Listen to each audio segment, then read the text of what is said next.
Nowadays, authentic customer reviews, referrals, and references are what buyers trust and value most when making purchasing decisions. That's where Influitive comes in. We're the advocacy, community, and engagement platform of choice for the world's most customer-obsessed brands, including Adobe, Cisco, IBM, and Mountain Dew. Our advanced targeting, personalization, gamification, and rewards drive extreme engagement and customer growth at scale. Let Influitive help you turn your customers into loyal advocates and grow your business. It's a customer-centric world, and customer marketing is right in the middle of it. In this next feature panel session, I am privileged to be joined by two Influitive customers who have a lot of experience and leadership in customer marketing. I hope I'm not wearing the same clothes. Hey everyone, I hope you're all enjoying the Customer Marketing Summit so far. Don't forget to ask all of your questions in the comment section for the live Q&A at the end. With that in mind, please welcome Dan Cote, Chief Marketing Officer at Influitive, Gillian Farquhar, Global Head of Customer Marketing at Click, and Sterling Jackson, Vice President of Customer Marketing at User Testing. Thank you very much, Beth. I really appreciate it. I hope everybody's enjoying the Customer Marketing Summit thus far. There's been some great sessions early on. As Beth said, I'm the Chief Marketing Officer at Influitive, and Influitive is the headline sponsor of this event. We're thrilled to be that sponsor. And I am thrilled to be joined today by two Influitive customers and very wise, experienced individuals in Gillian Farquhar and Sterling Jackson. Thank you so much for being with us today. Thank you for having me, for having us. It's great to be here. Thank you, Dan. Glad to be here as well. Absolutely. So, there's a lot to cover in the 2022 State of Customer Marketing report that Influitive published. We originally started this in 2017, so there's lots in it, and we're not going to be able to get to nearly as much as we'd like to in this 30 minutes, or actually 20 minutes, because we want to have some Q&A. So if you want to download, if you want access to the full report, just connect with me on LinkedIn. I'd be happy to share the full report, and we'll do that. But spoiler alert, customer marketing is in the mainstream. It's reached the mainstream, and it is maturing and growing faster than ever. I think everyone has seen in January when LinkedIn published their rising jobs and the top 25 rising jobs, and customer marketing was rated was number 3. So really no surprise. In the United States, there are 15,000 professionals on LinkedIn with customer marketing titles. Worldwide, it's 51,000. It's growing like crazy, and they're coming from all walks of the profession, other fields, other departments. Gillian might touch on that a little bit, because you never know. You don't go to school to get a customer marketing degree. So where are you coming from, and what makes a great customer marketer? So let's dive right into this. We're going to get to the first slide here. And the first question, I think, is really important in showing just the maturity and where we are. We asked, how important is customer marketing to the overall success of an organization? And almost unanimously at 100%, both the program managers of customer marketing and the executives of customer marketing say that it's either important or very important. And I think there's, in my case, I think there's 3 important reasons on why that's happening. And I'd love to get Gillian and Sterling's opinion on this. But the first is the world has changed. The pandemic accelerated digital transformation and refocused everyone's attention on the customer. And they rightly should have. As part of that, customer obsession really is becoming that winning business model. And if you're claiming to be customer obsessed or customer centric, you cannot do that without investing in customer marketing. Second point is buyers are in control. And I think that that's really important. They're doing their own research and self-educating online. They don't want to be marketed and sold to. We've seen the stat, almost 80% of buyers are making up their decision before they ever reach out to sales. So that's really important stat to understand, and why customer marketing is becoming more important. Prospects want to hear the authentic stories and the unvarnished truth from your customers. And they don't want to hear from the marketing speak and all that stuff. And the third part is experiences matter. If you're doing things right as a company, the buyer journey turns into the customer journey and continues long after that initial sale. So if that's happening, that's great for you. But every touch point matters, and customer marketing plays a very pivotal role in orchestrating those touch points across an organization. So let me start with Jillian. Any thoughts around that, or are there any other points on why you think customer marketing is maturing and being very successful for organizations? Thanks, Dan. I mean, I think it's the only part of marketing, and okay, I may be a bit biased here, that has adjusted to the way people buy today. If you think about in B2B, there's very little difference these days between how you buy as a consumer, buy, a dishwasher or, a material for your home or to build a home or whatnot. You're human beings, and the rise of social media, obviously the pervasiveness of high-speed internet and technology has allowed people to control their own buying process. And our job as customer marketers is not to create a message. It is to expose customers who are really happy and hopefully getting a lot of value out of whatever it is that you've sold them and they're getting value out of, and then expose them into the market in organic ways that feel and are credible and natural. Well said. I'll just add to that. I completely agree, Jillian. I kind of came from a non-traditional background, as many people do, in customer marketing, and I would say, because of my market research background, I've always been in marketing, but over the last, 10 years or so, I've kind of been more involved in customer marketing. And initially it started out as just kind of, case studies and sort of the traditional aspects of customer marketing. But in recent years, it's expanded to include a much broader set of content and programs to drive customer adoption, renewal, and advocacy. And so I think because of that authentic, customer evidence and these programs that really connects with people in a very human way, executives and program managers have kind of realized the return on investment that customer marketing programs can deliver to the business. So I think for that reason, there's this heightened sense of both awareness and perception about how important these programs and content really are. Totally agree. All right, excellent. Let's move on to the next one. We asked the question, in your organization, which of the following customer activities do you believe is the responsibility of customer marketing? There's a lot of activities here. Whether you're an individual customer marketer or a team, there's a lot going on, and there's a lot you could do. Even if you look above the 50% and above, there's just a lot there. And activities are good. And it's great to see, customer success stories, testimonials, references. Those make sense to be at the top because that is what buyers are seeking. They want to hear those stories.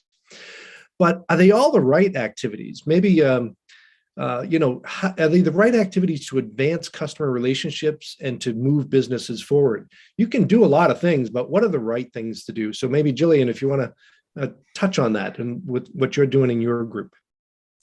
Yeah, I always, I appreciate this chart a lot. It's interesting when you think about, at least from my perspective, the way customer marketing has evolved and come out at Qlik is, of course, it started with case studies. And I think we've talked about this, Dan. I was sort of amused. I was like, it's funny, case studies is still sort of the top of the list. And that's important. But I think case study sort of gets at least for me, it sounds and sort of feels a little bit antiquated. So one of the things that, not that people don't need those great stories, they do, but a case study, I think of a PDF, like a 4-page PDF, and we're guilty also. Sales needs those things too. But I think that for us at Qlik, what we try to do is think about, again, how to expose and empower our successful users to talk about their experiences and hopefully their value with Click in ways that resonate with people who are in market, hopefully at the early parts of their journeys. And case studies, while important at some point, probably in your sales cycle, that's not where your buyers normally are starting. And so for us, we try to pull along programs or create experiences for customers that hopefully over time build loyalty, create a desire to be advocating without having to be, have it be a transaction with us. And so case studies is one way that you can tell a story, but I would really look at it as, sort of the very big, the sort of maybe the middle of the process of a user's buying journey. So for us, we try to create experiences through community, through, very targeted types of relational events, and leveraging the networks that exist in our areas to allow users to find each other and prospects to find those happy customers. So again, I appreciate that, case studies, testimonials, et cetera, is sort of part of the, it's table stakes though. It's probably later in the journey, if that answers the question. It does. And Sterling, I mean, user testing is all about the customer experience, right? So anything around the case studies or any other items you see here on the slide? And user testing is, it's the leading human insight platform, right? So it's, think about, video-based, long form responses to people interacting with digital, websites and experiences or apps, and getting that real-time, like human feedback where you can kind of see their, expressions and hear the intonations in their voice. So it's very different than like a traditional survey, but we take that information, that those, customer narratives, if you will, and our customers use that to inform their decisions to make better products and to create better customer experiences, right? And so similar to most B2B SaaS companies, I mean, we check the box on all of these things that you see here in terms of what our customer marketing organization does, but we've really kind of bucketed them into 9 different key programs. And what's interesting, and compared to when I did this, when I led customer marketing at Qualtrics, was much more focused on traditional reference programs and customer stories and the typical things. But here at user testing, it's a much broader charter. And so we focus a lot on customer communication. So think about, bottom of the funnel, once a customer becomes a user and gets access to our platform, we handle all of the communications from provisioning through engagement, usage, adoption, renewal, and advocacy. As opposed to my counterpart who's a VP of demand generation is all top of funnel. So think about our customer communications, Marketo emails or in-app messages through Pendo. All of those, communications are designed to help sort of handhold our customers in a scalable way to make sure that they are aware of the many resources available to them so that they adopt our product, and then also are given opportunities to advocate and become champions for our brand. Aside from customer communications, we also have our, our user testing community, which is, won an award this year for the best advocate program and program manager, and it's just a phenomenal sort of experience that we create for our customers where they can connect and grow with each other. And then we have our what we call our champions program. It's referenceable customer advocates on steroids, which a whole bunch of things kind of embedded within that program. Of course, we have our customer stories, and then we have our library of shareable feedback with quotes and reviews on G2 and Trust Radius. We have an award program, which I kind of think about as our, pipeline for sourcing these stories and recognizing and rewarding customers who are kind of creating those edge case, really high quality stories. And then, of course, we have our user groups, like we call them HUGs, human insight user groups, if you will. We have our customer advisory board, and what's perhaps a little bit unique and might fall under the other category that you see at the bottom of the screen here is our customer marketing insights program. And so this is, because of my market research background, something that I introduced to make sure that we're optimizing all of our touch points with both qualitative and quantitative feedback to make sure that they're effective, easy, and enjoyable at every touch point. Outstanding. Thank you. Just if I could add just one thing, I think something we both touched on without naming it is the partnership that customer marketing should or hopefully does already have with the customer success organization in your company. At Click, the CSO is much larger. I call it a juggernaut in a nice way. And for us, this idea of partnering with the success organization to create those experiences and then think about what the right way to tell that story or the way to expose that story to the market or to other users is. And I think that's a really important thing. Maybe we'll talk about further into this conversation is, how you partner with customer success or other, parts of the organization that are strategic and being measured at the highest levels.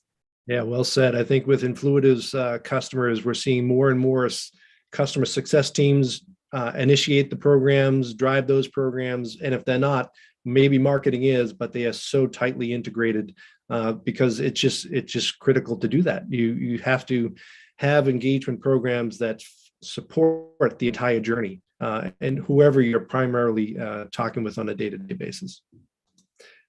All right, let's move on to metrics, everyone's favorite topic here. How do you measure the value of the program? I think customer engagement is right at the top. I don't know if anybody, especially anybody that's in this audience, measures it the same way.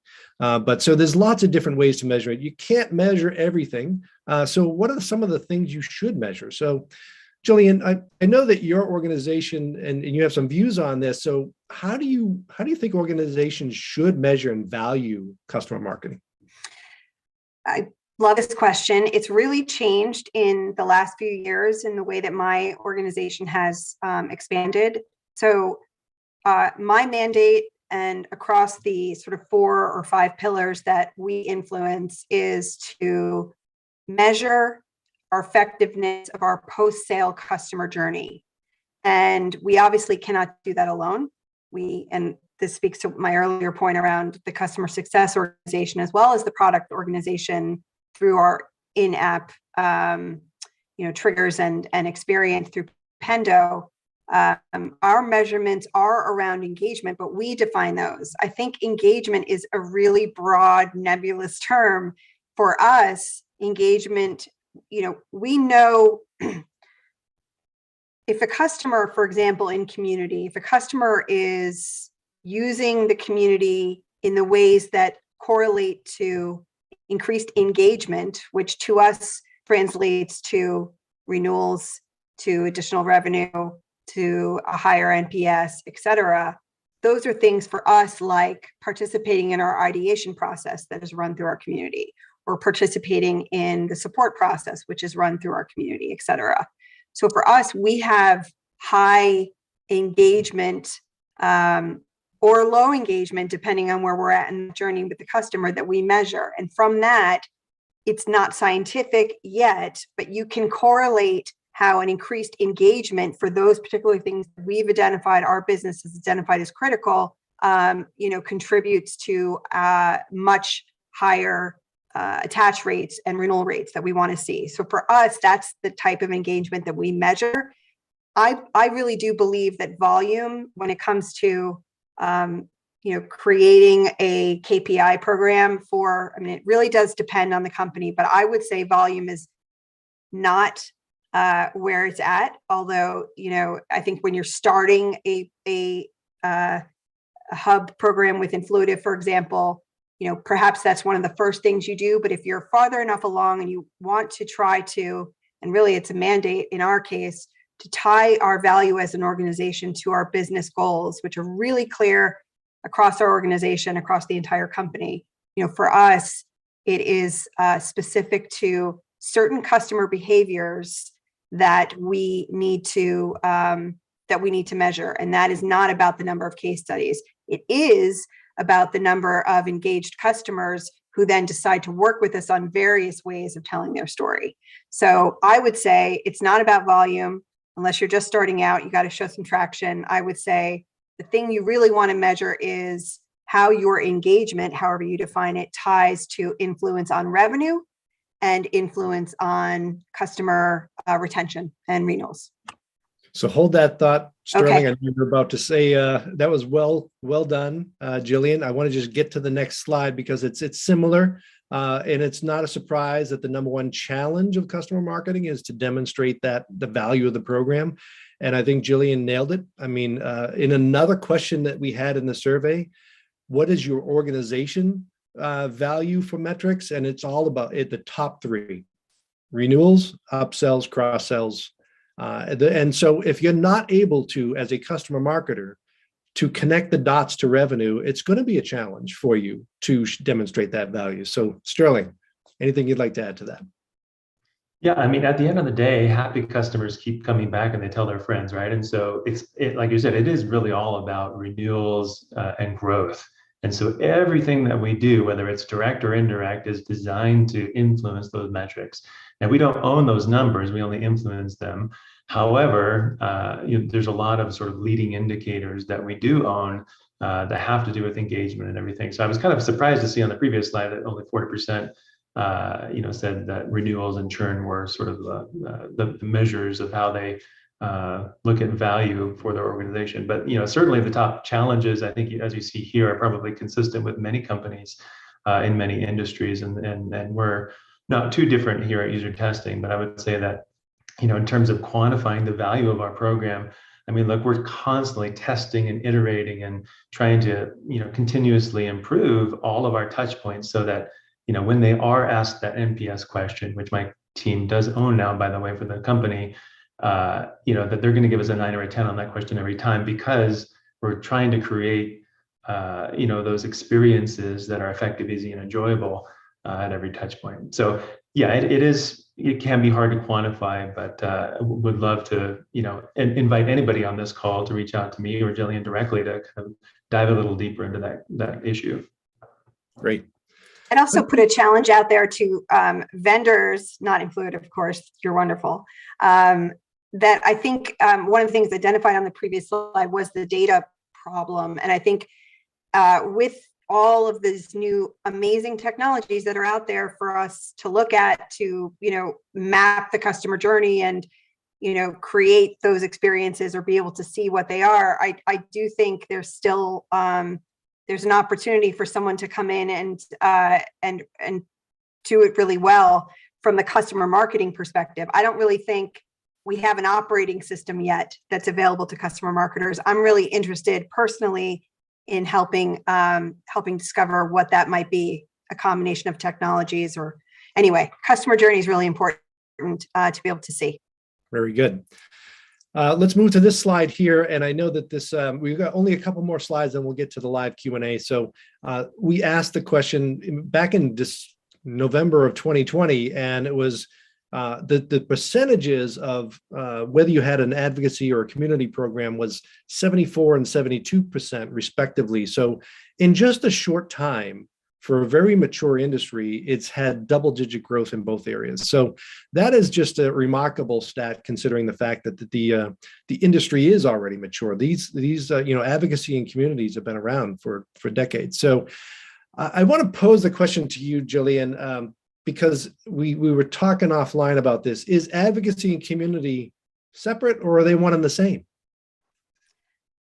Well, to me, they're one and the same, or they're dependent on each other. I think when you're trying to grow a customer marketing function or whatever it is that you call it, advocacy is something that's really easy to explain because it's, in my mind, you say, well, it's an outcome of a certain type of customer, a happy customer, connected customer, whatever. Community is where you bring those users together with your company, with other prospects, with the internet, with Google, to create more opportunities for it to be an organic or a natural type of advocacy, if you will. And for us, community is everything. We consider both our Click Nation, which is our Influitive community that's specific to customers, as well as our broad Click community, which has about 150,000 active members. We consider those to be the heartbeat, not just of our customer community, but of our business.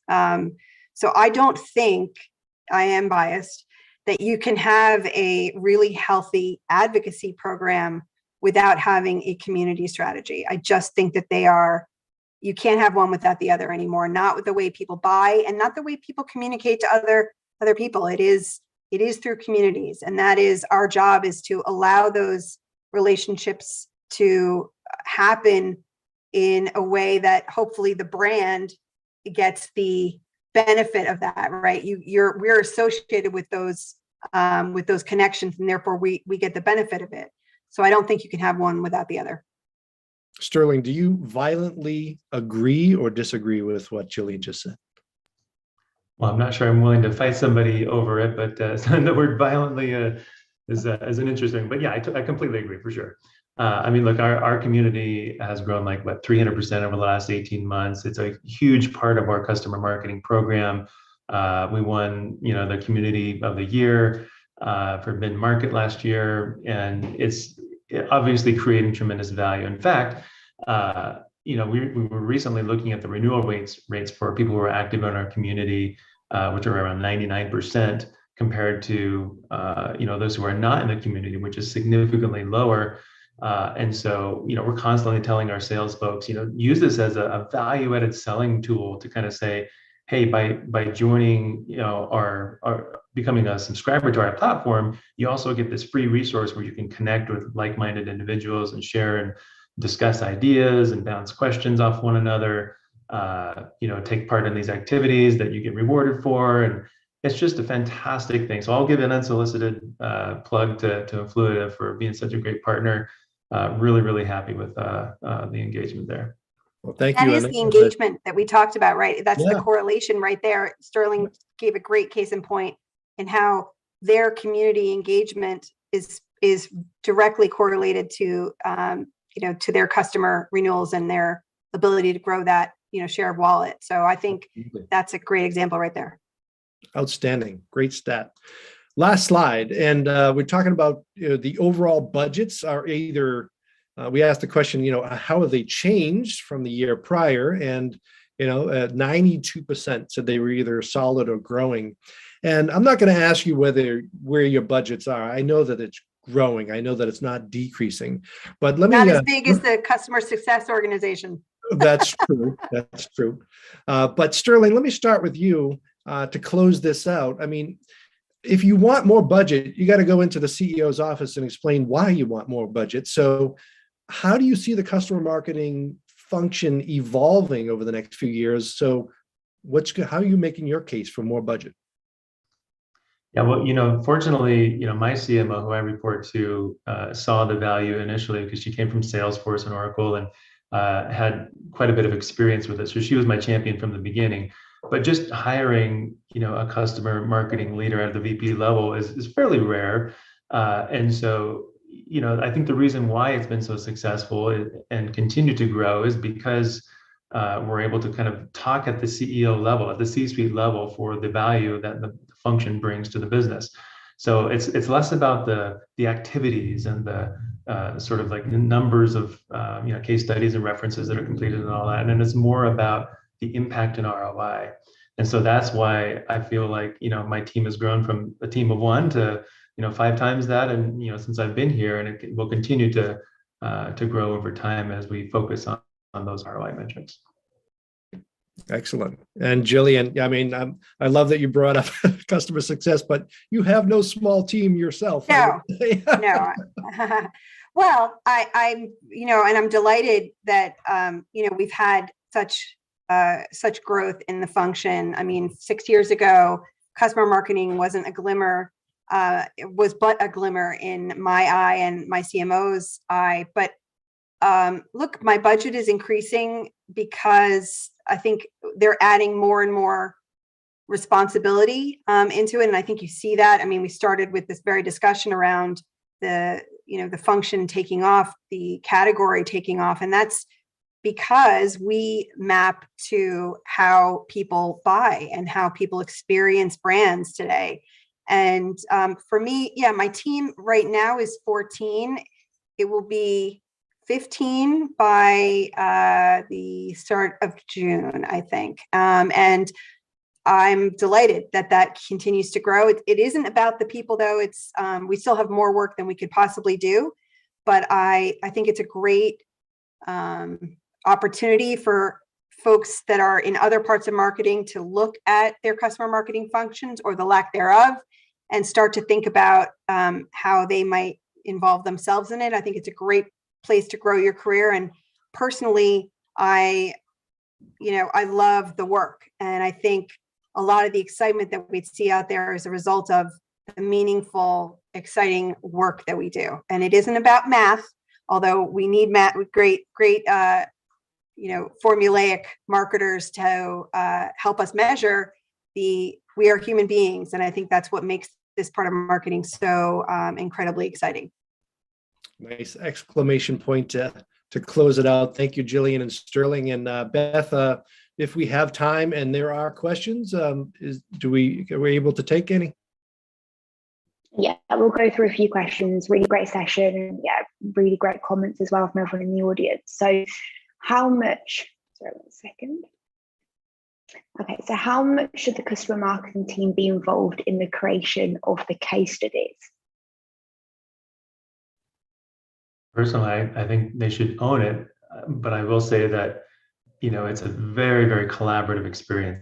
So I have a senior customer marketing manager who does a fantastic job and is extremely collaborative with the CS team, who kind of has those initial relationships and sort of identifies the beginnings of those case studies. And then my team kind of takes them and does a series of interviews to kind of build out, what is the method, the how-to, what are the solutions, what are the impact, and really creates a set of assets and sort of a campaign for each case study. So it's not just a landing page or a PDF, it's really a whole campaign to drive awareness of these great stories so that our team has them in their back pocket, but we also drive organic traffic online. I would agree that that customer marketing should own it, but I would also say that Bev Barnett yesterday in the great debate session workshop that we had did a marvelous job making the case about case studies, and they're great foundational assets that you can have so many derivative assets. You can do pull quotes, testimonials, on-demand references. There's so many ways to leverage those rich case studies. So I totally agree with that. 100%. And actually, when I first came here and I heard other teams kind of talking about case studies and customer stories, I felt a little defensive initially, thinking like, well, why are you creating stuff? And, that's my team. But I came to realize over time that I want everybody in the company thinking about and wanting to develop case studies and customer stories. So now it's a term that I don't want to own as a function, but I want everybody to kind of be a part of and help funnel those stories through our team.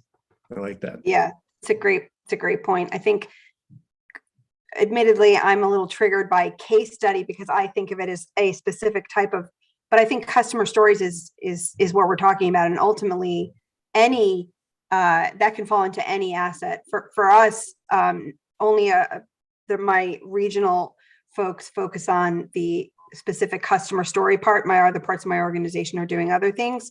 But I think no matter what, a good story becomes company lore, right? You want, like Sterling said, you want it to be pulled through the rest of the organization. And if you're doing a good job promoting even internally, you want people to feel like they work for a winner, and that those stories then become part of how you talk about your business to other people. Well said. Amazing. And I'll squeeze one more question in. So how can we work toward proving the value of customer marketing? I missed that question. Sorry, can you repeat it, please? Yeah, of course. So how can we work toward proving the value of customer marketing? I'll say that 50% of my job is internal communication, right? I mean, there's tons of value in the content and programs that we create. I'm sure, Jillian, you're the same way. But it's interesting, probably 40% of our company has joined just in the last 12 months. So, and with the pandemic, I mean, most of the people haven't even met each other yet. So it's just a constant, telling people over and over again about these amazing resources and the tools and processes and policies that we have in place to create value for the company through customer marketing. And sometimes, you feel like you're repeating yourself, too much, but you have to say things sometimes 7 ways before it sticks. So internal communication, I think, is a key strategic priority for emphasizing and growing the perception of value of the function within the company. Yeah. I agree. Okay. I think, first of all, proving the value puts the onus on you to prove it. But the truth is, what you really need to do, I think, is expose the work you do by having the right narrative about it. Don't talk about your work only as a volume play or as a tactic, although it is important tactically. But the narrative that you have about the value comes first. And once you start to get really comfortable about being able to say, for example, did you know that we drive 90 whatever % of our peer reviews for Gartner or G2 or whatever might be important to you? And they'll be like, whoa, really? Okay. And then, that becomes part of your narrative. Hopefully the idea is that you get a seat at the table where it's not a question of proving your value. It's a question of how much more can you do? I think, Sterling said it best, really. I mean, a lot of what we do as leaders of these functions is we have to have the right narrative and the right ability to manage up and out, right?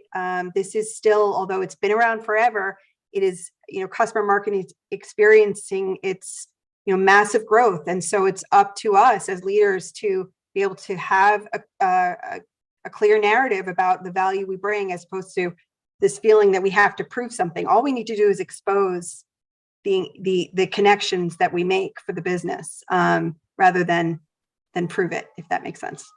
100%. I'll also add that it's really important to find those internal champions in other cross-functional teams and leverage the heck out of them. So, in our case, we've got several CSMs who are just champions of our programs. And like when we go out and have requests, they're coming back with all kinds of feedback and stories. So leverage those champions, find them, nurture them, and be best friends with them. And that'll spark ideas if you align with their business departmental goals, and they're going to start sending you innumerable requests, and that's a great thing. If you've got your departments coming to you saying, "Hey, can we get this out of a customer? Can we communicate with a customer this way?" That is success. So well said, Jillian and Sterling and Beth. Thank you so much for driving this session for us today. Yeah, thank you so much. That was really great. And speak to you all soon. All right. Have a good day, everyone. Everyone. Angie, bye. Bye.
Welcome back to the Customer Marketing Summit. We're about to join another amazing talk, but just before we do, I wanted to say a huge thank you to our sponsors, speakers, and you, our wonderful audience, for making this event possible. Expert presentations and inspirational discussions on the agenda, you're in for a real treat today. Please ensure you are sharing your feedback and asking all questions in the comments section of the video, as our speakers will be answering them throughout their session. After the event, a great place to continue the conversation is in the Customer Marketing Slack channel. I'll be posting the sign up link regularly in the comments, so if you're not already involved, keep your eyes peeled and join the discussion. And remember, you can gain on-demand access to all of our exclusive footage with a PMA Pro membership or an Access All Areas pass. So with all this in mind, let's dive back in. Kevin Lau is an Influitive Advocate Marketer of the Year award winner. He knows how to connect customer advocacy to business strategies and key metrics. He's been doing it for years at Marketo and Adobe, and you're going to find out how right now. Hi, everyone. Thank you so much for making my session today, which is Meaningful Metrics That Matter, how to transform your customer programs into strategic assets that impact business growth and career momentum. A little bit about myself. My name is Kevin Lau, and I'm the Global Head of Customer Advocacy at Adobe. Outside of work, I like to create memes for fun. I'm a Comic-Con seeker, Marvel and Star Wars fanboy, as you can kind of tell from my background. And this topic I'm super passionate about because this, I think, is one of the things that is going to help you unlock true potential within your organization. It's the thing that's going to help you drive momentum, help you achieve headcount, budget, resources, the whole gamut. And so today's agenda is we're going to be talking a little bit more about what to measure, how to align your programs with leadership priorities, data, MarTech, integrations, all of that back end in the weeds stuff. If you're scared about it, we have some resources on how you can actually approach it and who to go to for some help. And then also kind of measuring your programs from A to Z and what does it ultimately look like? And then give you some actual visualization examples that we've been implementing now over the past couple of years to help you as you kind of think about how do you want to replicate and showcase your own program success. So with that being said, let's go ahead and straight into the information. And what I want to reiterate at the very beginning is that this whole journey in terms of measurement, reporting, creating dashboards, all of that is a process. It's a journey that's going to take time, effort, consistency, really deep collaboration with internal teams and resources to help you get to that finish line. But also just kind of know that this is a process that we've been exploring now for the better part of, the past 3 to 4 years. And it sometimes may seem a little bit scary, and there's going to be those moments where you want to bang your head against the wall because you've hit some roadblocks. But I can reassure you that once you get down this path, this is going to ultimately help you get to where you need to be. And if you think about sort of your progression over the next couple of years, if you're looking for those promotions, you're looking to make a huge impact in your organization, this is where it ultimately starts. And these are the conversations we need to have. And holistically, as an industry, and I'm talking about customer marketing, this is the one area that I think we struggle with the most. Now, we always are good about creating relationships with customers. We can, get them to participate in a number of different programs. But when it comes to measurement and quantifying that in comparison to what our demand gen teams do in driving pipeline, this is where they're typically far ahead of anything that we've been able to accomplish. And there's also no surprise why many of these demand teams typically will get, sometimes 3 to 4 times the budget, the resourcing, et cetera, because they're able to show direct pipeline correlation into business outcomes that are going to drive sales and even retention in some cases. And so I think if you really think about it, most organizations, especially if you're in a SaaS company, 75% of their revenue is typically from recurring book of business. And it's a stark comparison point where we need to get a better job as far as thinking about how do we show and deliver impact. That's something that our CMOs, our executives care about. And it's finally time that we take kind of the reins and think about how do we better report that information so that we can drive the impact and help our teams get the resourcing that we need to accomplish. Because I really believe that customer retention is definitely much more valuable than new logos. And I'm not saying it's just one or the other.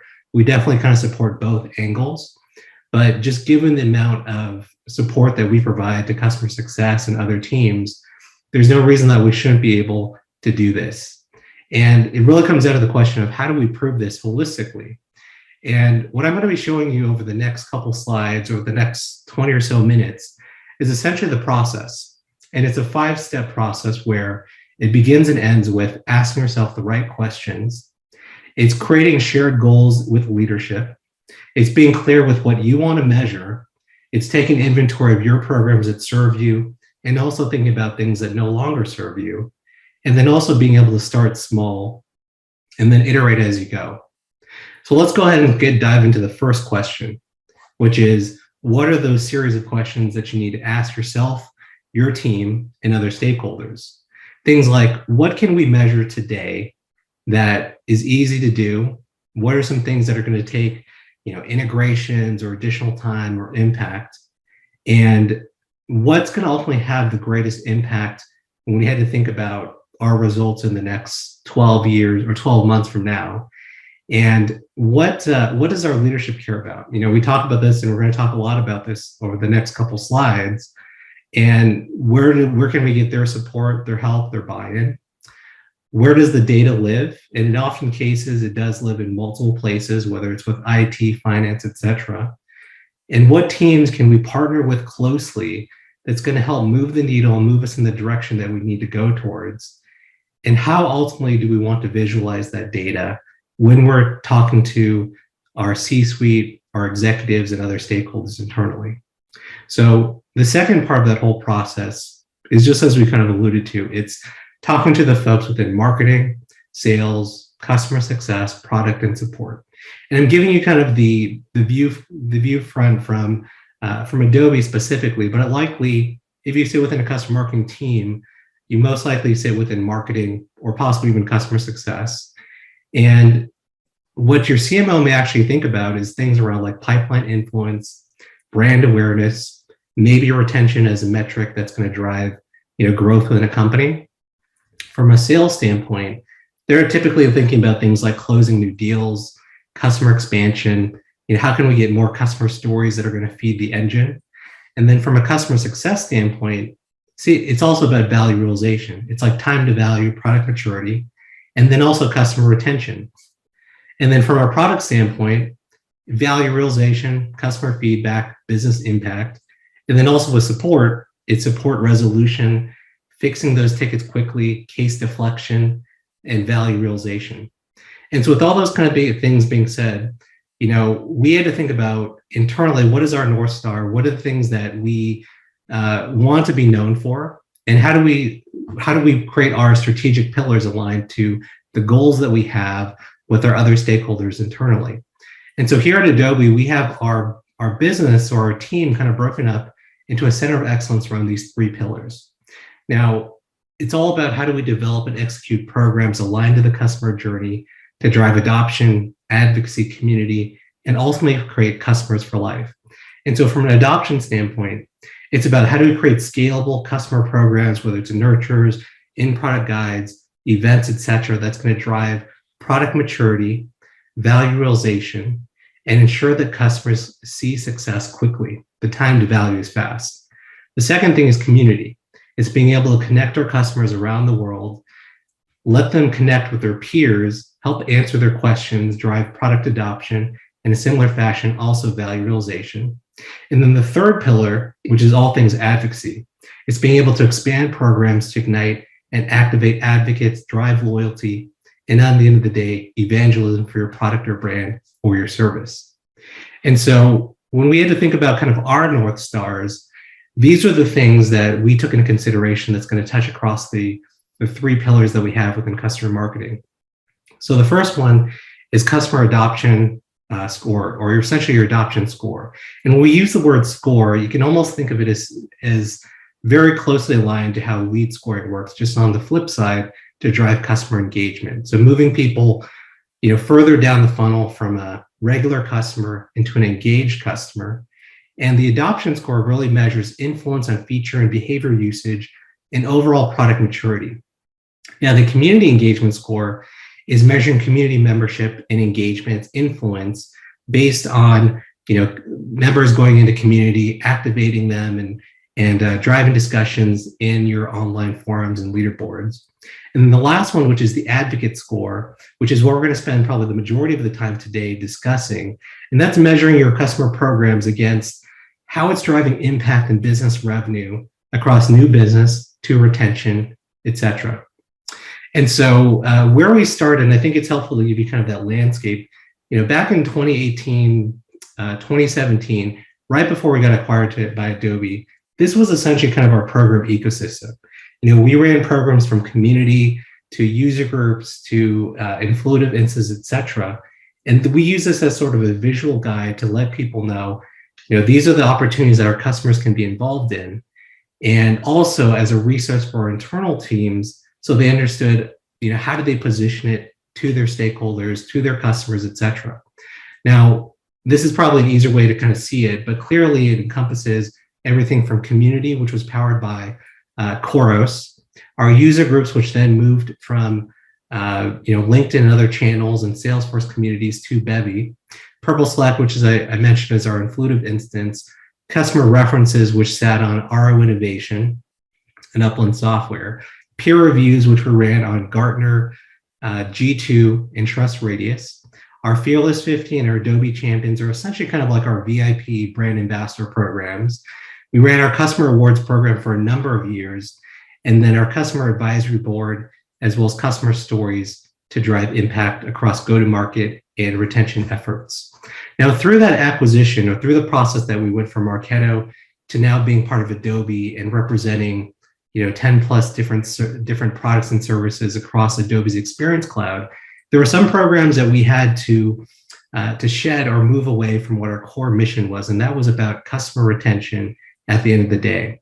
And there were also other teams that were kind of being charged with or tasked with kind of owning some of these areas, whether it's customer advisory boards or customer references. So this gives you kind of a sense of what is our program ecosystem now in 2022. And what I want to talk a little bit more about is how you could start to measure each of these things more concretely, as well as things that you guys may have in your current companies that we don't have today. But this gives you kind of another way, another lens to kind of think about it. So starting from the very beginning, from left to right out of the gate, what are some low-hanging fruit things that you can do today? Well, typically advocate growth is an easy thing to kind of measure because once you start a program, whether it's a reference program or a user group, you could actually literally count the number of members that are engaging in your programs, track that quarter over quarter, year over year, and continue to multiply that and think about, how do I want to increase that number, to 15, 20%, each year. In community, we talked a little about this with the community engagement score, but there's also things you can look at, whether it's quarterly or yearly membership growth targets. You could also look at how it's actually deflecting support cases. And then with customer references, which is I think what most customer marketing teams do today, it's all about deal acceleration, pipeline influence, and being able to look at the number of completed references per quarter, and maybe also the average deal size per reference and how that's increasing or decreasing. Now with user groups, it tends to be a little bit more membership based and attendance driven, but you can, similar to advocate growth, you can look at the number of members that are growing, the chapters that are growing regionally as well as globally, and what does that attendance look like over time. Now with peer reviews, this is something that we started doing recently, but we actually take the contract dollar of whatever you spend with, let's say, G2 or TrustRadius, and then you divide that by the number of reviews per year, and that will actually give you your cost per review. So let's say, for example, you spend $75,000 on one of the contracts, and over the course of a year, you drove 500 new reviews. Well, you could actually see that that's actually driven about $150 per review, and this number will continue to change as you look at it year over year. And that's one area where they can measure that impact. The other way is through looking at how your reviews are actually influencing and driving demand, whether you use them on gated pages or other emails or other places, but that's another way you can look at peer reviews. Now, kind of keep going further. I talked a little bit about VIP programs. This could be, you can think of it as like our Fearless 50 or our Champions program. One way is you can look at membership influence to ARR. So annual recurring revenue is what it stands for, but also how those engaged members or champions or whoever they happen to be influence new business and retention efforts. So whether it's through references or something else. And then you can also look at customer stories. And so customer stories, it could be things around like viewership, form fills, how it's driving demand and pipeline. You can look at content syndication. You could even look at social engagement and how it's performing, on Twitter versus Facebook or LinkedIn, et cetera. and how it's maybe being used in active deal cycles that your sales teams are leveraging. And then you could actually point down what is the cost per asset every time you create a new piece of content, and what does that life cycle look like? And then from a reward standpoint, we're actually right in the middle of our awards program, the Experience Maker Awards. And so we're going through it actively to kind of track and measure the success. But another good way is just kind of year-over-year submission growth. We also look at the finals and winners and how that's influencing ARR. And then pipeline of new advocates that are created, as well as new stories that our teams can kind of mine as we kind of wrap up the awards program. And then moving on to kind of direct mail, this is everything from like swag for the campaigns that you run with some of your customers. And then from an adoption standpoint, it's looking at protected revenue, it's looking at in-product guidance and other things to drive engagement. And then the last one, which is influencing churn. And I would say this is probably the most valuable metric that most of us care about, because if we can actually look at accounts that have advocates and create that stickiness in those accounts versus accounts that may not have an advocate or a relationship, what is the propensity likely that we're actually able to reduce churn over time? And I'll give you some examples of what that actually can look like. But I show all this because eventually you may even get these asks from your management team or your bosses, and there's always a QBR that comes up that you need to present these data and metric pieces holistically. And yeah, it's great to be able to show one or two things here and there, but eventually if you want to get to a point where you're able to create dashboards or executive dashboards that your leadership can easily articulate the value that you bring to an organization, that's when it starts to unlock real potential. It drives demand, it drives career growth, it drives headcount, resources, etc. You name it. So we're going to shift gears a little bit and talk a little bit, what does that actually look like? And the first stage of it actually is focused on teams internally that you can start to partner with. Now, here at Adobe, there's primarily 4 teams that we work with closely to be able to put together these dashboards. It's marketing operations, it's sales ops, it's business and data analysts, and then there's finance. And I'll talk a little about each of the value that these teams bring. Now, with marketing operations, this is typically the teams that are helping to drive the campaigns. They're actually creating them, they're sending them out, they're creating the audiences as well for you. So you can see how it's very critical to have this team in your back pocket and working with you. From a sales operations standpoint, now these are the folks that know exactly when a deal closes from sales as well as customer success, whether it's cross-sell, upsell, new business, renewal, etc. And so they have the direct line of communication to those teams. And then the business and data analysts, these are the ones that are going to be able to help make clarity across all the chaos, whether it's like integrating data and solutions and whatnot into a comprehensive visual that you can then look and take back to and iterate as you go. And then the fourth group is finance. And the reason why finance is so critical is because these typically are the ones that have the cleanest data. They're the ones reporting out to the street, when you have, quarter that closed, or reporting out to the CEO. And so finance is one of the most strategic partners that you want to build a relationship with. Now, when it comes to actually building out the score, I'll give you one example of how this kind of looks like in our particular case. Now, we've built everything as in Marketo Engage, is sort of like the backbone of our architecture, and feeding all the data, having integrations, the APIs, etc., built into this, and looking at data from Influitive, Khoros, SFDC, which is our CRM, RO Innovation from reference standpoint, Bevy from user groups. Some of our programs don't live on a technology stack necessarily, and so we have to upload smart lists. And then we have Alice from some of our swag fulfillment. And so this is where we start to kind of feed this all into Marketo, which then pipes it out to Power BI, which is the dashboard visualization tool that we use. You'd also use Tableau or some other tool, but that's essentially kind of what it might look like. And before we actually show you some examples of some of the dashboards, I do want to call out a couple pitfalls and challenges. Number one, it could be around dirty data. Everyone has this. Every company I've been at, there's always some form of dirty data.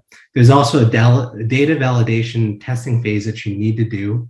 You also might have multiple instances of CRMs and Marketo or other marketing automation tools as well. You also might have some challenges about where does the data ultimately live and who's actually the clear owner, because this actually might sit within multiple teams, as I mentioned at the very beginning. And so these are conversations you need to think about or have as you're going through this journey. And then also, what's the integration process look like? If you can get an API, that's great, but not every technology or tool or service has this as a standalone offer. And so you might have to customize and build things to create that integration. So, I know that we're short on time, so I want to give you a couple different flavors of visuals that you can start to look at. One of them in particular, which I think is going to be the most powerful, most important for you, is developing an executive dashboard.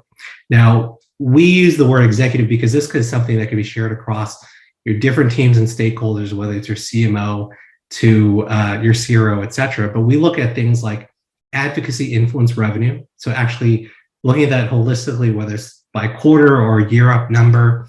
We also look at unique accounts, like what's our total world look like when we're influencing Marketo customers or Adobe Analytics, et cetera. And then how many unique advocates does that number represent? So we may be influencing 2,500, but there might be like 15,000 actual advocates. And then we also look at what is our actual penetration.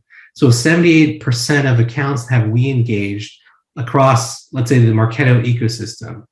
And one thing I want to call out is that all this data, this is all DEMI data because we can't obviously share real world data, but this gives you a high level understanding and visual guide of some of the things that we look at when we report out to our teams and our stakeholders. And then the last one at the very top is average churn rate. So being actually able to measure our accounts that have advocates, this number on the left, which is 6%, that should always be the lower number. That's what you'd hope would be lower, versus the accounts that have no advocates at all, and that number being a lot larger. Once you can uncrack that, that is a gold mine of driving impact within your company. And then as you kind of look a little bit further, you can see we have it further segmented out by regions, by segments, whether it's growth, SMB, commercial, enterprise, and then what does that account makeup look like across each of those regions? And also what type of ARR is that driving?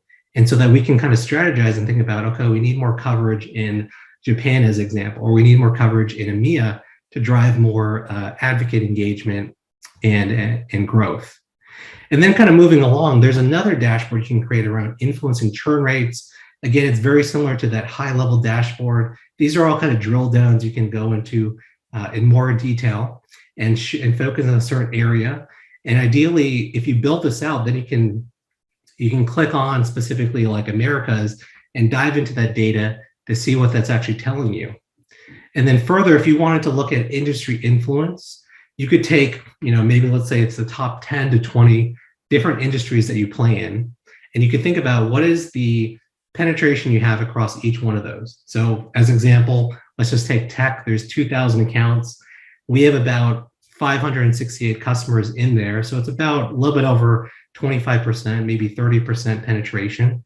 But on the flip side, professional services tends to be our lowest at 50 accounts. And so this gives you sort of like a target list if you want to approach almost an ABM strategy when you think about engaging your customers and where your teams need to focus in the upcoming fiscal year. You could dive into this further and look at advocate program distribution across, this is just an example across user groups, champions, experience makers, and community. Again, looking at sort of like that penetration and looking at the total ecosystem of how many customers are engaged there. And then also customer adoption dashboards. Now, this is a little bit different because it's actually looking at engagement versus unengagement across email campaigns, nurtures, or in product guidance, as well as events and webinars. So again, this is very critical, but as you can kind of see in the top right-hand corner, it shows you the overall metric of how it's driving influence and ARR for the business. Now, once you actually have this kind of completed, I will say this is probably what you're actually going to do. You're going to jump in a pile of cash and you're going to be super excited after you launch your first dashboard, because that's only how we felt when we did this. And we're still in that process of iterating as we go. But in kind of closing remarks, because I know we're running out of time, I want to just reiterate where to get started with all this stuff. It's, be clear with what you want to measure. Make sure that you actively work with your partners internally to be able to measure and see where, they can add in additional value and resources keep in mind that you need to kind of align these priorities with your leadership team throughout the entire process and journey. And then also to realize that this is going to be iterative process. You're never going to have one place where it just kind of finished and you're good to go. Even today, we're still building off of stuff that we did 2 or 3 years ago. And so just know that it is going to take some time, but also some patience. So with that being said, I just want to say thank you for your time. If you have questions, I know we're going to go into Q&A very shortly, and we can talk about that right now. Also, in closing, I want to let you guys know that I've been working on a course in partnership with Product Marketing Alliance that I'm super excited about. This has been a passion project of mine for a number of years, and we're excited to actually be able to launch this very soon. And so we'll have details, there'll be links and whatnot, but this is essentially going to give you your guide from A to Z on how to create highly engaging customer programs. It's essentially a customer advocacy masterclass or certification that is going to give you all the tips and strategies of what I've learned over the past 12 plus years being in customer facing roles. So be on the lookout as we share more information about this in the coming months. But on to Q&A. These days, authentic customer reviews, referrals, and references are what buyers trust and value most when making purchasing decisions. That's where Influitive comes in. We're the advocacy, community, and engagement platform of choice for the world's most customer-obsessed brands, including Adobe, Cisco, IBM, and Mountain Dew. Our advanced targeting, personalization, gamification, and rewards drive extreme engagement and customer growth at scale. Let Influitive help you turn your customers into loyal advocates and grow your business. Working from home. Time to make some progress on this blog post. What's this? Account executives, do you have healthcare case studies? No, of course not. Proof points about how we're different, better than competitors? What's wrong with the sales team? ROI stats for the website. Man, positive reviews on G2. This is ridiculous. Wait a second. I forgot we have user evidence. Hey team, it's all here. We're good.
Advocates create what buyers seek.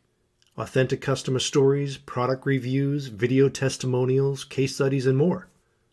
User-generated content is digital. Another amazing live session, so don't forget to ask your questions in the comments section. Please welcome Evan Hook, co-founder and CEO of User Evidence, and Charlotte Lilly, head of global customer marketing at Keeper. Thank you, Beth. Hi, folks. We're so happy to be here. Years.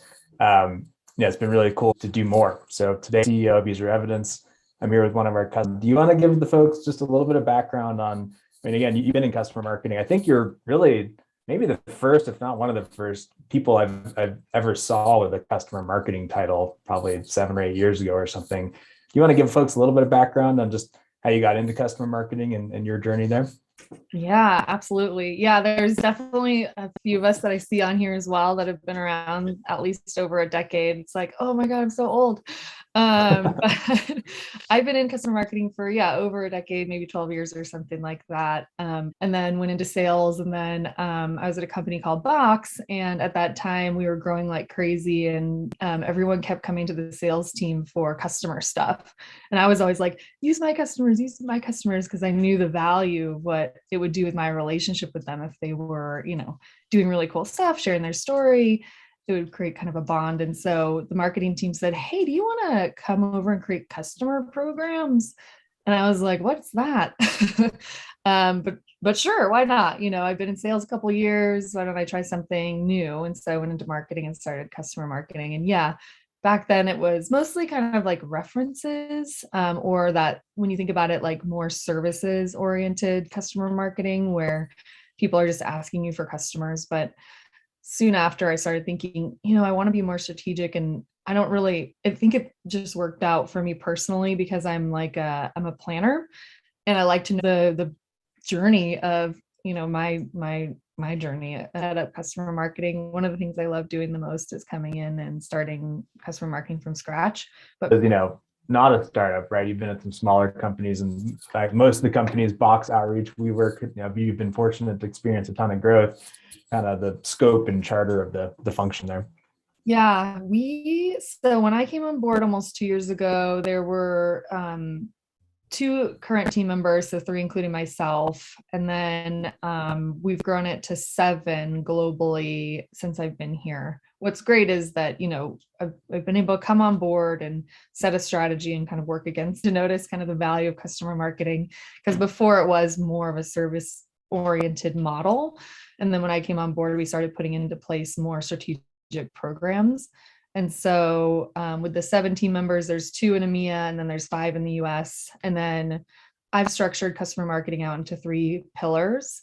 The first is kind of the advocacy pillar, so customers for, and then a formal advocacy program, of course, that we're going to be launching at the end of this year. And then the second pillar is all around executive programs. So how do we engage with that executive customer base that's really hard to get to?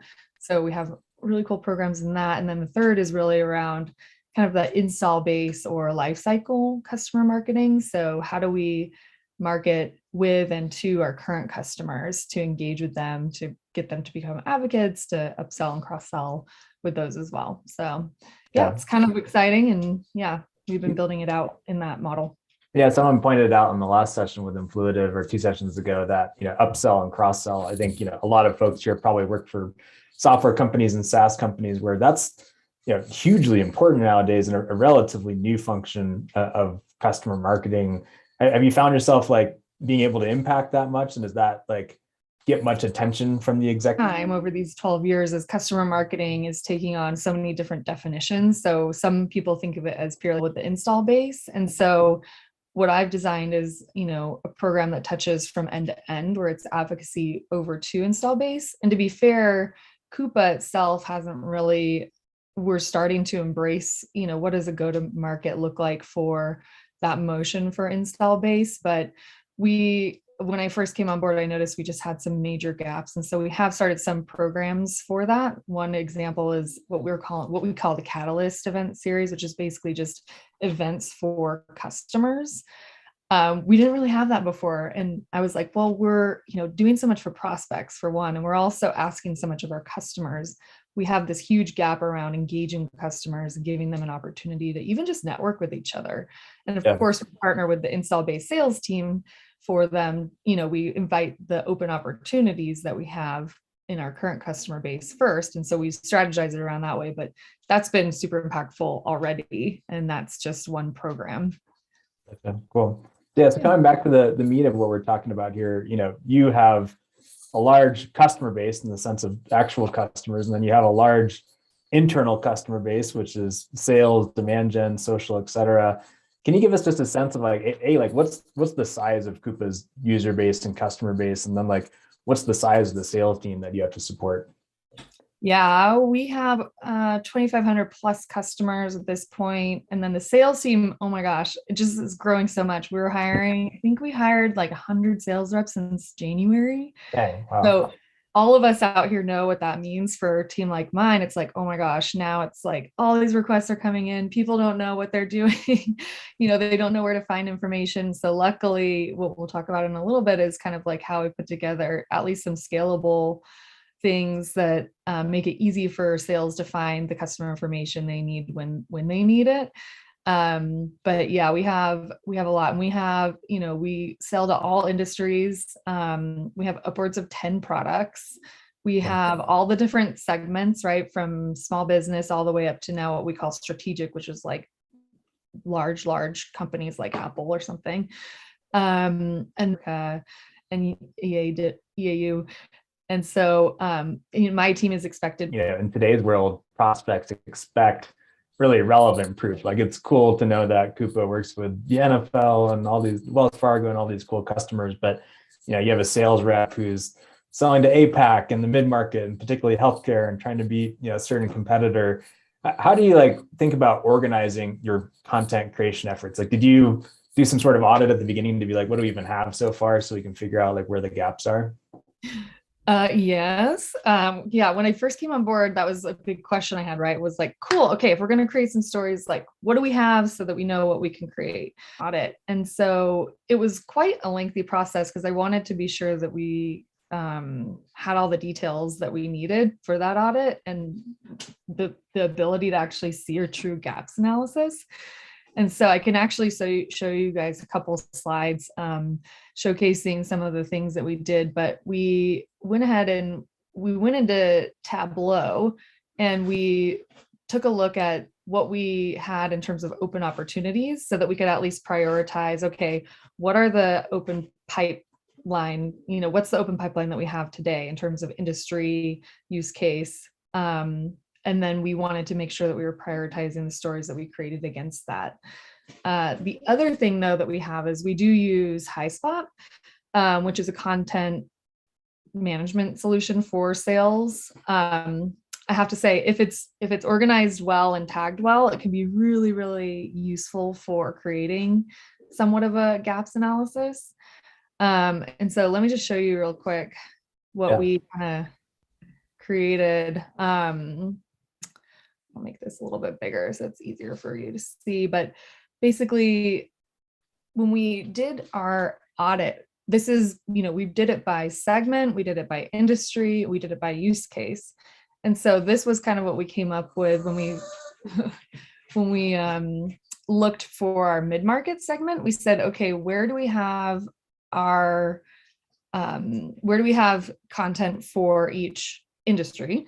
But then also what we did was we looked at, okay, what's the biggest kind of bang for our buck? So we also looked at but we decided we wanted to prioritize, those things with high ACV. So it's more quality over quantity, you could say. And so what we found here is, consumer products, retail, education, et cetera. Those were the industries that we were going to actually prioritize because they have that high ACV. So I thought that was kind of interesting, in terms of slicing and dicing the way that you look at it. Sometimes when we do a gaps analysis, we just say, okay, what do we have and what don't we have? But it's really the information and data behind what we have and what we don't have that can help us determine where we want to go next. So I would recommend and highly encourage people, when you're thinking about a gaps analysis or doing an audit, take a look at what you have, but don't just say, oh, let's fill in these gaps. Say, okay, well, what opportunities do we have coming up? Let's build content for those opportunities that are coming in the next year. And then also take a look at, well, actually, which ones are worth it, because I think all of us, we all have challenges with budget, I think, and resourcing. So that's kind of, why I was thinking about it that way. That's really shy. I've seen people, at least anecdotally, say, oh, we have gaps in whatever healthcare, government, or something like that. But I've never heard of the approach of also then on the flip side, thinking about, all right, where's the biggest opportunity and the most revenue going? Because, filling in gaps where we don't have opportunities, doesn't make a lot of sense because there's not going to be demand there. That's really interesting. Yeah, yeah. I've done it that way in the past though. And then when I came here, I was like, I think I need to get a little smarter because of how much we have to be really strategic with all the different personas and all the different people that we're actually supporting here. Yeah. So when I look at that chart, you have at least 15 industries or something out there, a lot of them that did have gaps, and yet 2,500 customers. So the good news is, you do have a decent sized base, but you're 7 people, maybe you were 4 when you started customers. And I imagine each of those customers probably has multiple users within those accounts. Like how does it go from 1-to-1, if it is, to 1-to-many? Okay, so that's a super meaty question. I think that there's a few things. One is that we, I guess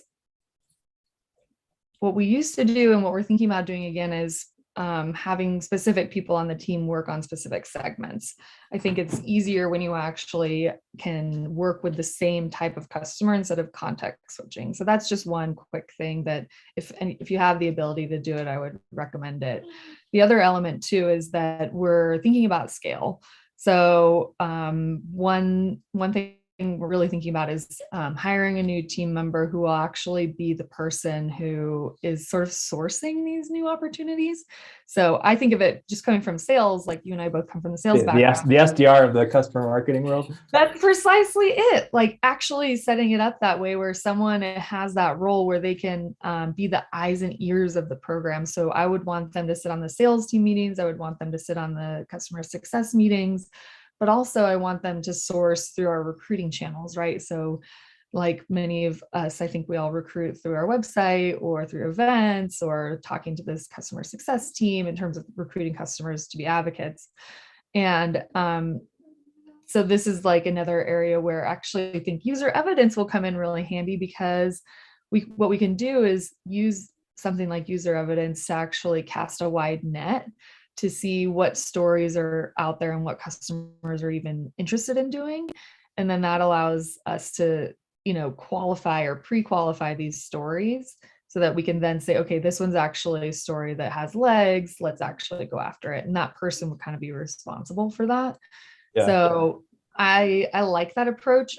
I've had it on my mind for many years actually. And I was building that out at WeWork before I left. And so must have been sales, at first we were just manually doing emails and cold calls, and then we were doing mail merges through Excel and Word. And then eventually we got, things like Pardot and Outreach.io and SalesLoft. And so technology helped us, go from just, sending an email to now sending, talking to 10,000 prospects at a time within a week. Yeah, I imagine you'll start to see some analogous, kind of scaled approaches or called marketing automation for customer marketing, right? Pop up in the coming years, I would think. Yeah. And that's the other thing that I think has changed over the, the 10 plus years that I've been here is that now technologies are being built for customer marketers. And that's what we know. That's when you really know, okay, this profession's really going somewhere because there's tools for it. I mean, think about like Salesforce for sales teams, like that was one big thing. And then it progresses from there. There's companies being built off of Salesforce. So I like seeing that. That's one reason why I'm actually very passionate about a company like User Evidence.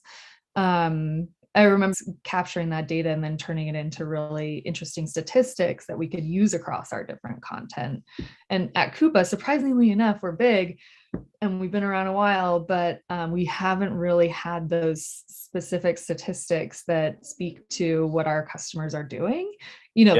The standard like, oh, X amount of, CPOs say they say X amount of dollars a year. Like we don't have those baseline statistics. So that's what I think they're really impactful. And all the teams, all the cross-functional teams in marketing is just going to eat them up. Yeah, that's interesting.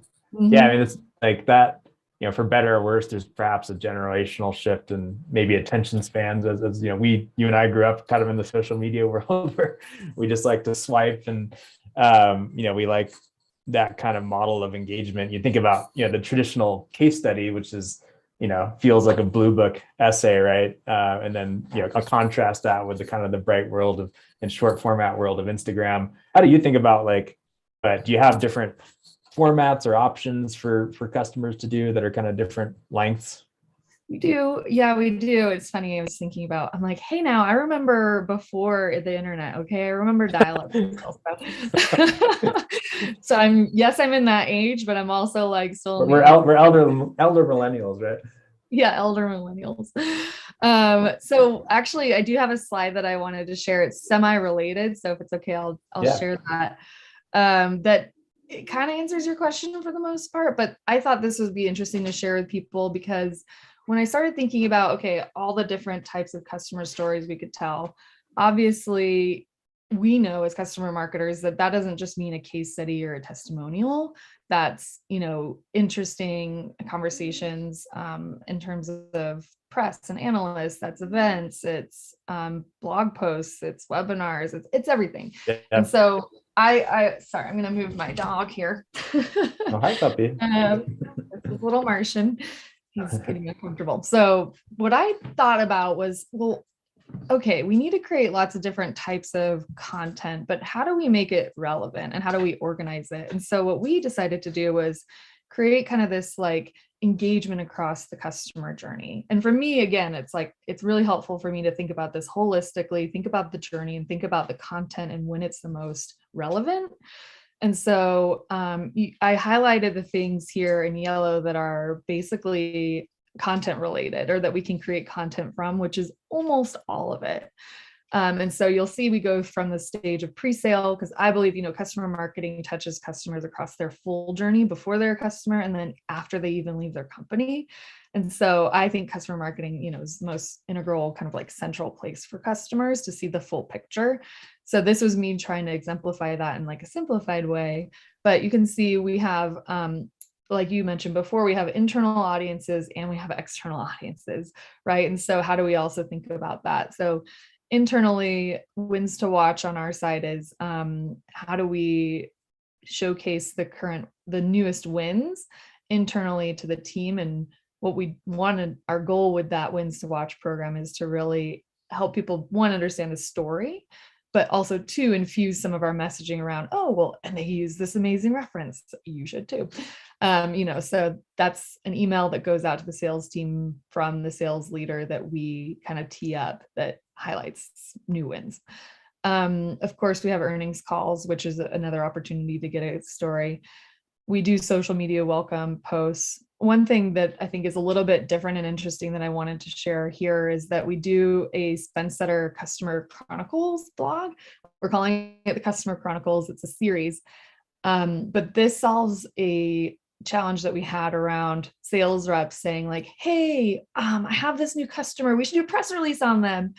And we know in marketing that you can't do a big press release on every customer that comes out. There needs to be a strategic reason for it. Right. And so, and then also it's like, what just a social post doesn't quite do it justice in terms of what they're looking for. It's a customer they really want to celebrate.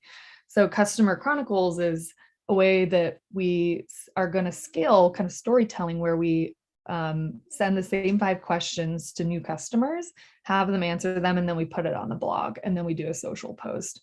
So it's a little bit more than just a social welcome picture. Oh yeah, so this is a picture, just it's on our blog, and how we think about customer content along the journey. But yeah, what's great is think about sometimes people get trapped in we have one chance of getting this reference, right? But you're going back to the lots of different times in the context of the customer journey, right? You have a different ask for when they're a new customer. Ask them, can you tell me a story about where you're at right now in journey? Is a really elegant way of thinking about just how to frame the request.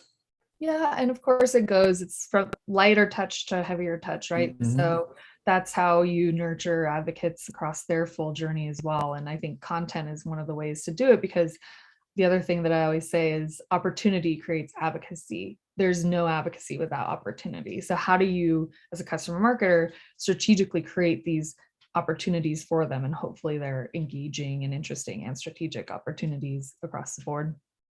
So we have a couple questions, and folks, feel free to drop more questions into the chat, and Charlotte and I can answer. I'm going to go through a couple here. One question was, are you connecting with prospects directly in the pre-sale stage? Another way to phrase that might be when do you ask a customer to get involved, and how do you know when it's appropriate to ask? So yes and no. Currently, so in the past, what I've done and what I'd love to do here at Coupa is get involved in the early stages of the sales cycle. So at least at Coupa, we have, where they sign on the dotted line and then they go live.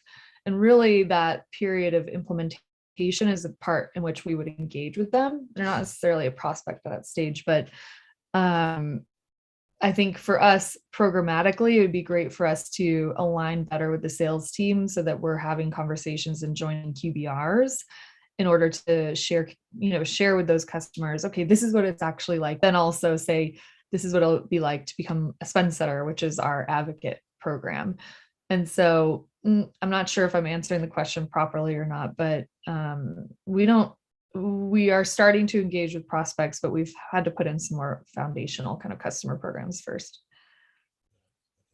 One other question that came up in the chat, you alluded to an advocacy program that you're launching later this year. Can you talk a little bit about that?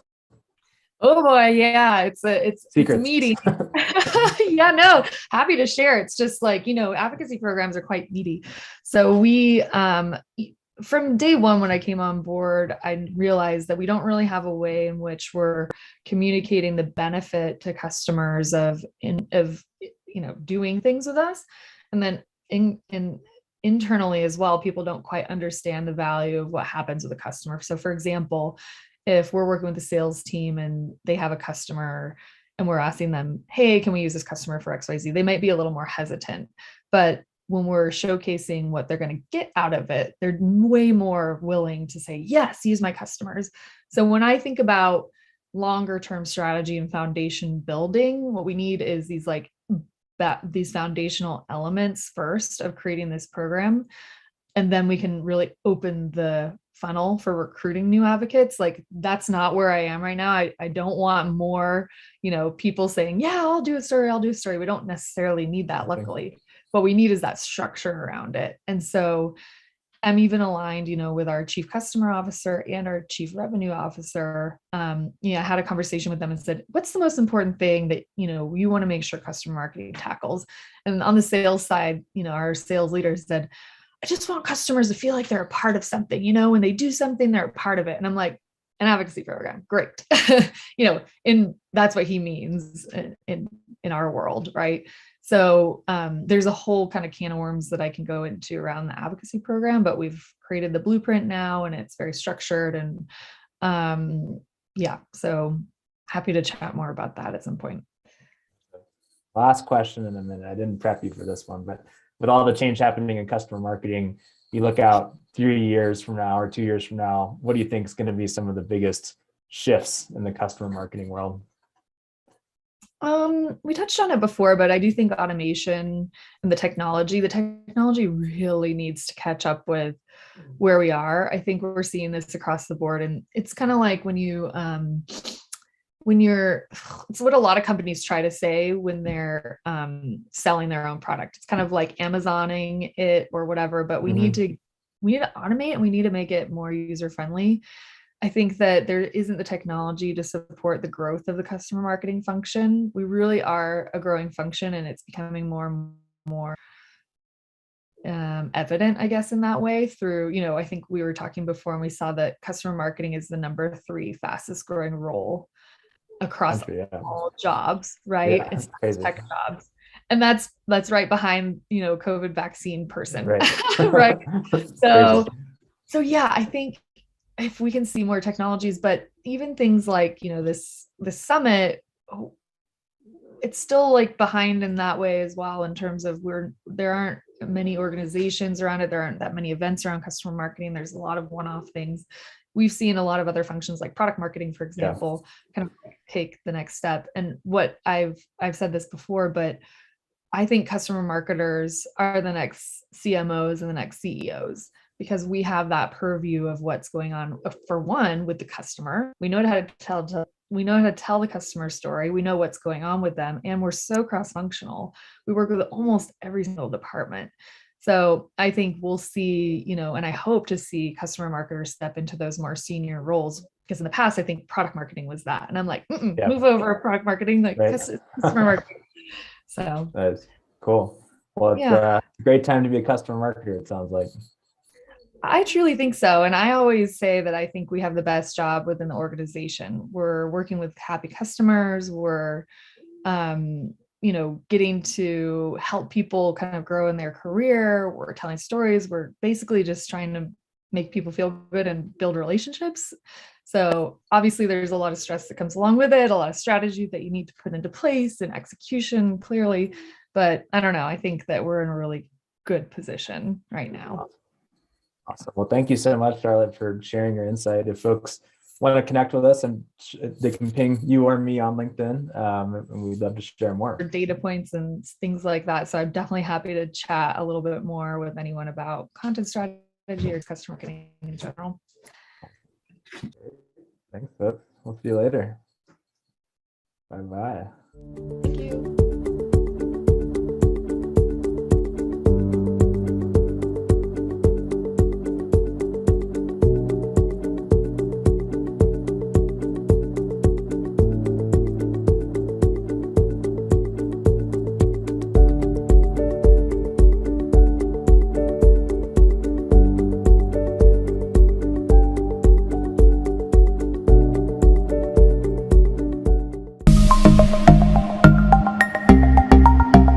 Hi everyone, we hope you're enjoying the Customer Marketing Summit so far.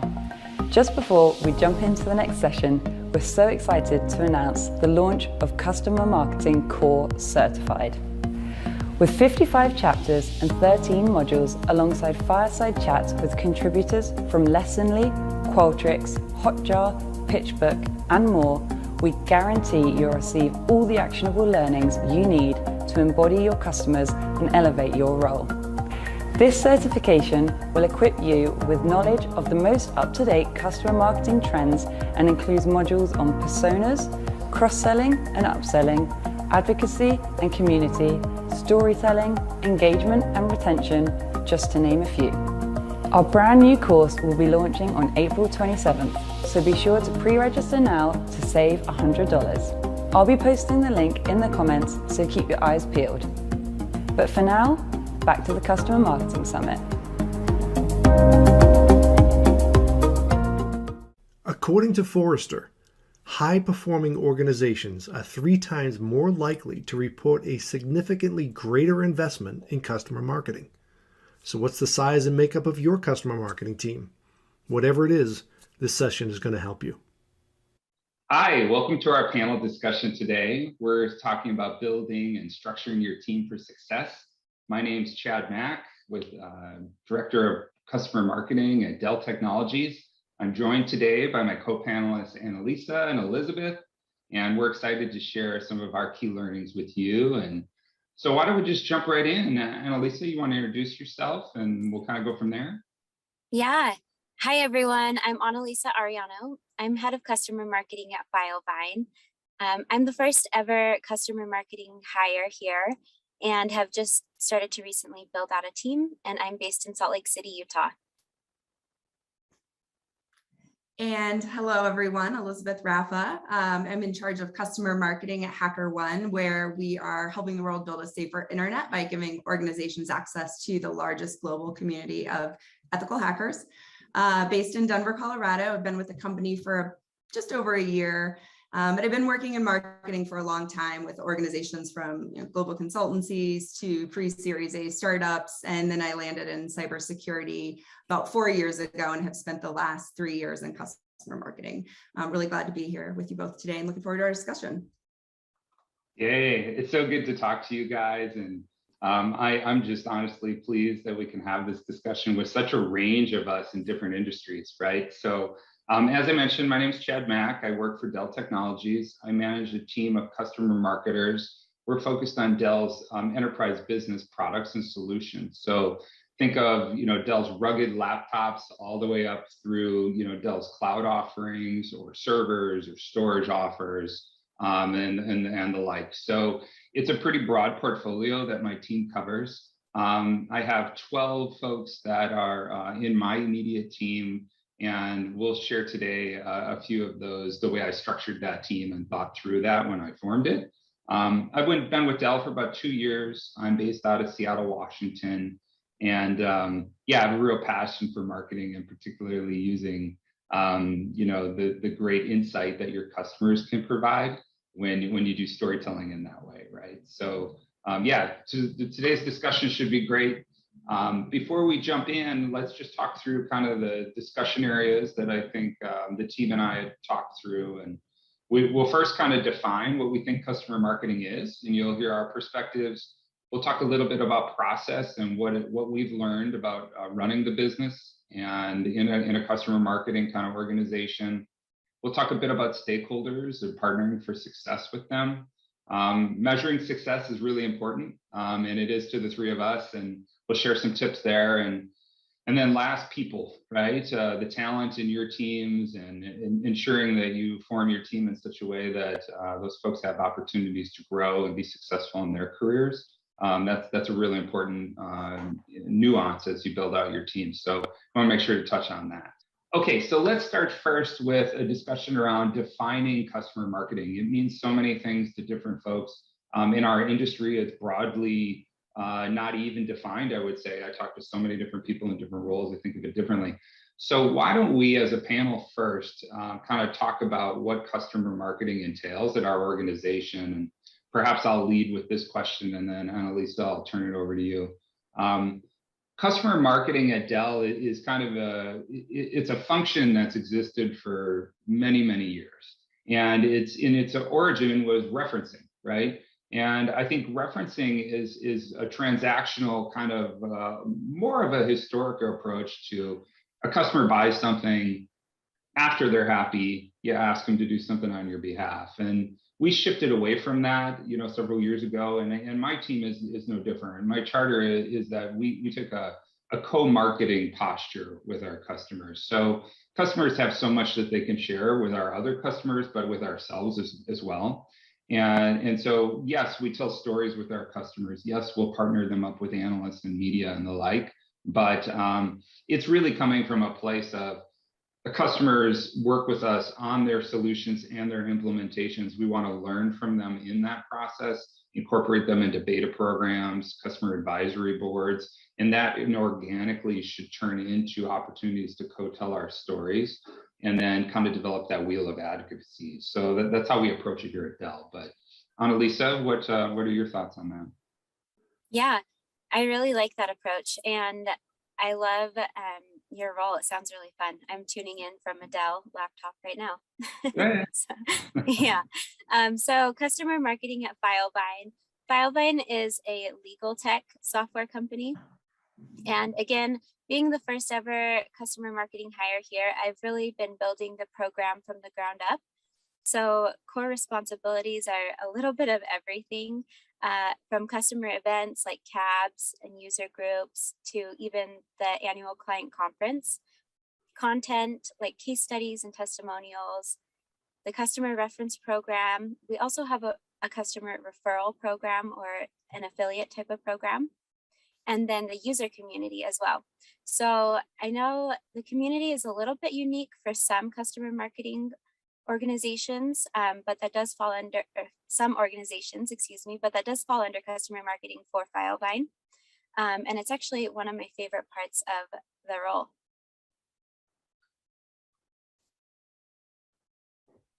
I can jump in here. This is great. And I think, there's some overlap between what we're all doing, but also it's a little bit different. So here at HackerOne, I am technically a team of one right now, but really, I think of it as I lean on several different teams, just sort of depending on the activity. So I am building out a team right now. We're doing a little bit of hiring for customer marketing this year, which is really exciting. At HackerOne, customer marketing is primarily responsible for driving expansion opportunities within the current customer base and then leveraging advocates to drive brand awareness for our target audiences. So, in a couple of different buckets, it entails things like supporting sales expansion goals. And so I'm doing that by creating new enterprise customer assets in the form of stories, and blogs, and testimonials, third-party reviews, things that will drive education and then result in the upsell and cross-sell opportunities. And then supporting, big corporate initiatives for the year. So industry events. We also have some advisory boards that we work with. We host our own user conference. And so those are the places where we're telling our story on that large scale. And so making sure that we're leveraging the right kind of customer referrals, references, advocates to support those different initiatives. And then the third thing that I really think about customer marketing encompassing here is, building out metrics, data, and evidence to support the value of the platform and products for existing customers. Yeah, thanks for sharing that. Your jobs seem equally interesting to me. So maybe it's just that I think we work in a cool industry, right? And it's so fascinating to hear how we all speak of it in similar ways, but slightly different, right? And we have different focus areas, but that should shift over time too. Like what I focused on with my team last year, I have different priorities this year, right? We really want to focus and lean in a little bit more on the advocacy side of what we do as opposed to the storytelling side. So there's opportunities for growth, I think, even year over year as you build your programs. You both mentioned referrals. That's something that I haven't really dived into at Dell, and maybe I'll ping you afterward. I know a little bit more about that. So let's shift that and maybe a variation of the question. So what does structuring your team for success really mean to you? Elizabeth, do you want to take that one, and then Annalisa, and then I'll close on it? Sure. So when you think about structuring the team, for me, there are really two things that I think about. And the first one is setting the right expectations. And so making sure that I find it to be really important that as you're building a team or building a department, especially as I'm bringing the second person in, to know what's really realistic for what I can do and what I've done at my time at HackerOne, and what I think that two of us will be able to do, and then communicating that back to leadership. When you're a small team, pretty important to keep your eye on the larger business goals and think about what you're being asked to do as new popping up or dropped onto your team, to make sure that you're always kind of focused on what will drive department goals also. And then the second one is to kind of make sure that you know what barriers you might face. And this is one that I think about a lot, especially as a growing business, a company that's really scaling. We all know the value of customers telling our stories. I think they're as good or maybe better than us. So one of the challenges that I find is that we have these great initiatives and we want customers to help us tell those stories in all of these different forums. So customer fatigue becomes a thing. And so I try to think of myself as the advocate for the advocate, and I see you both nodding along. It's just such a common issue. So, advocating for our customer advocates and making sure that we're looking at the big picture. There are certain point in time initiatives or campaigns or events, but, I know in 6 months, there's our user conference and there's, end of year goals. And so instead of being reactionary to things as they come up, that I make sure always to look at that kind of big picture. Yeah. I love that. I have a pretty similar answer there, being a smaller team as well. Coming in, I had to tackle kind of those always on storytelling things and really building up our case studies and testimonials. And from there, it expanded into community. And then from there, it expanded into broader scope advocacy. So when I was looking at structuring a team and building it out, I really had to stop and say no to a lot of things and kind of get everything in check and build up some foundations, build a lot of trust with the organization, as well as figure out what's going to be most impactful, quickest. And so with that, it's somebody to serve as a content and community manager, and then somebody else to kind of help with the general advocacy program. It's so fun to hear your answers because so much of it resonates. Yeah, customer fatigue is real. And I think about that a lot too. And as does my team. I mean, I think it's our responsibility to parse all the requests, right? Because everybody in your organization, all your stakeholders, all your colleagues, everybody wants something to do with the customers, and as they should, because it's a really valuable kind of resource. Now, we know though what's priority, and then additionally, we know how to manage those relationships, and our organizations are trusting us to do that. So we've got to be pretty laser focused, and ability, like you said, Annalisa, to say no is not a centralization kind of exercise. And that when I took over the group, they had previously reported into the business themselves. So they were respectively entrenched in the product unit groups. And then we came together in a central org. And so there was a notion of what they did and didn't do already. But I established a new charter. We decided to really hone in on what were the things we wanted to tackle and what were the things we would no longer do. So it was kind of an exercise in saying, across the board, what does the team all do? Where are those common places? What are those outliers? What do we eliminate to try and have a single organization?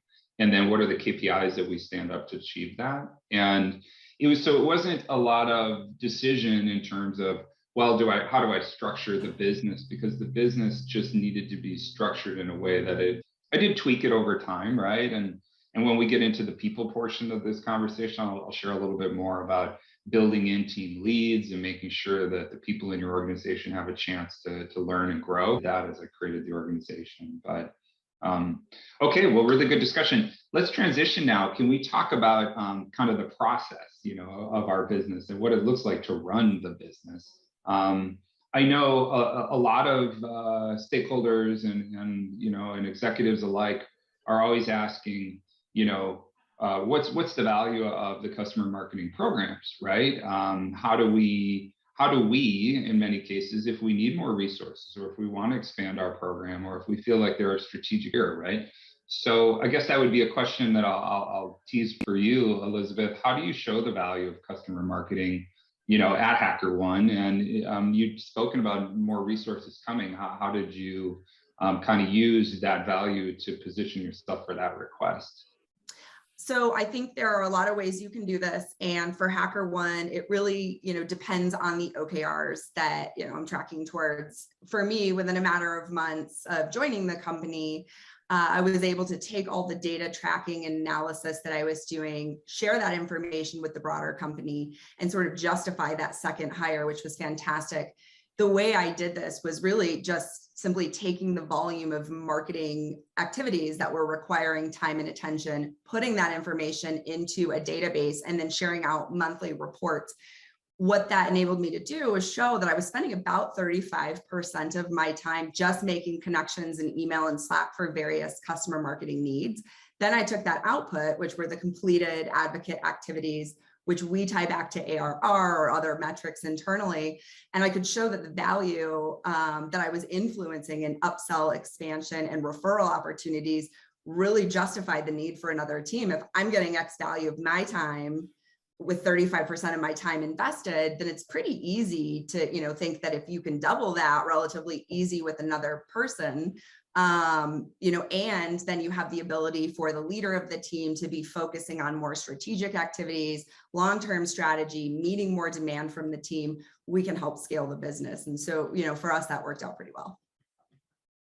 Awesome. Yeah, I love this question because I feel like it's a constant battle type of question. So coming into my organization, I really face the challenge of helping people figure out what customer marketing actually is. And if you were to ask the sales team or a sales member a year ago, they'd probably just say case studies and that's it. And they would call it marketing, not customer marketing. But internally, advocating the importance of customer marketing is something I have and am constantly working on. From there, I find who I can partner with. So who has mutual interests to build something up until I have the metrics to prove the effort. So one example, back to the user community. When I started, I was asked to launch a user community almost immediately. And my supervisor understood the importance of that. And she asked me to run with it, find a vendor. When it came down to executive approval and buy-in for funding, the initiative really fell flat. And the executive team, we called the E team, saw that we had like a quote community on Facebook that's an organic community that our users created and thought that was sufficient. So I made an effort to build up enough trust to get added as an admin in that Facebook group, and really started driving all of our users that I could to that Facebook group. And we saw over 150% growth within a year with equally impressive engagement metrics. So people weren't just passive observers in there, they're actually talking in there. I also led to building a Slack channel to pass over all the information gleaned from that community. I did kick out all of my internal employees because it became too much. But by streamlining that through the Slack channel, it really built up that community need and effort, and people were able to see, look, we really need something where we can suppress those negative comments, where we can connect them to support when they really need to be. And so we are in the process of building out our company run community right now. It's really interesting to hear your perspectives on that. And as I hoped, we share things in common, and then we have different perspective too, because our businesses are different and we're in different stages of kind of evolution on our teams, right? Resources for me I always tell my team too, resources are kind of a double-edged sword, right? Because with resources comes a lot of responsibility and extra work, right? So be careful what you ask for a little bit. I think what I've laser focused in on is what can we accomplish with who we have and the dollars that we have on the programs, right? But I think the overall guiding kind of principle is it's all about customers and their willingness to work with us on co-marketing activities. So the people in my team, they kind of do two things, right? They work with the field to enlist and recruit customers for advocacy activities. And then in turn, then they go do those things together. So it's either case studies, video testimonials, event participation, analyst discussions, the like, right? So we know all those other downstream activities, but it's twofold. So I think one real good measure of whether my team feels like I need more resources or not is how's it going on the customer recruitment front? Like how many customers do we have that are willing to do things with us that we can't scale to create content for, right? Because that's an easy forcing function. If I have 100 customers that want to participate with us in some sort of co-marketing activities and I can't scale to cover half of those, well, clearly then I need a resource, right? And I've always been pretty successful in having that conversation with our executives because that's the gold, right? We want customers to work with us in these activities, and we have to be able to scale to cover that. If there's more appetite from the customer, then that's something that I think signals to me that resources are required. So at least it's how I've always thought about it. But okay, well, excellent, really interesting conversation, guys. Should we shift now? Let's talk a little bit about stakeholders, right? And Annalisa, we'll come back with you with this question, but you just kind of started to mention how you work with the field and educating your organization on what customer marketing really even is, right? So, but partnering for success is super important. So the question is, cross-functional buy-in is crucial for the success of customer marketing, right? We know that, but how do you get that buy-in from other departments, and what are some of those tips that you've uncovered? Yeah, so I've found that it's really hard for me at this organization, but the place that I found the most success is, again, just aligning myself with somebody where I can find a mutual goal that we can accomplish. If people aren't caring and that common goal isn't working, I try and find somewhere where I can provide value to them. So I'll go with another example. I had a bit of a hard time tapping into my CSM team to kind of help me find and recruit more advocates and happy customers. So I launched a grassroots campaign of customer gifting, where I provide gifts when the CSM hears about something like a job promotion, a promotion to a Filevine admin, the welcoming of a new family member, condolences for the loss of a family member. And so this makes them look amazing because I send it from them. They're always very happy about that. And then I use that as kind of my foot in to build a stronger relationship with those CSMs so that they'll actually hear me out and follow some processes that I put in front of them to help identify new advocates. That's so interesting, Annalisa, and the different experiences that you have at different organizations too. In a former role, I had a very similar experience. At HackerOne, actually, I have a lot of cross-functional champions, which has been, pretty wonderful. Primarily, they come from the customer success organization and the account management team. Although I end up with pretty strong support from sales enablement and our C team as well. And I think they do it between themselves, which really sort of helps me. And so one, interesting experience recently was one of our CSMs got onto a public Slack channel, a public internal Slack channel, and shared a little PSA on how customer advocacy activities that one of her customers had been involved with led to that customer reaching out to her, talking about what other customers were doing, wanting to make more connections. That led into a product expansion conversation. And so getting her to support the efforts that I have and tell the story have been really critical.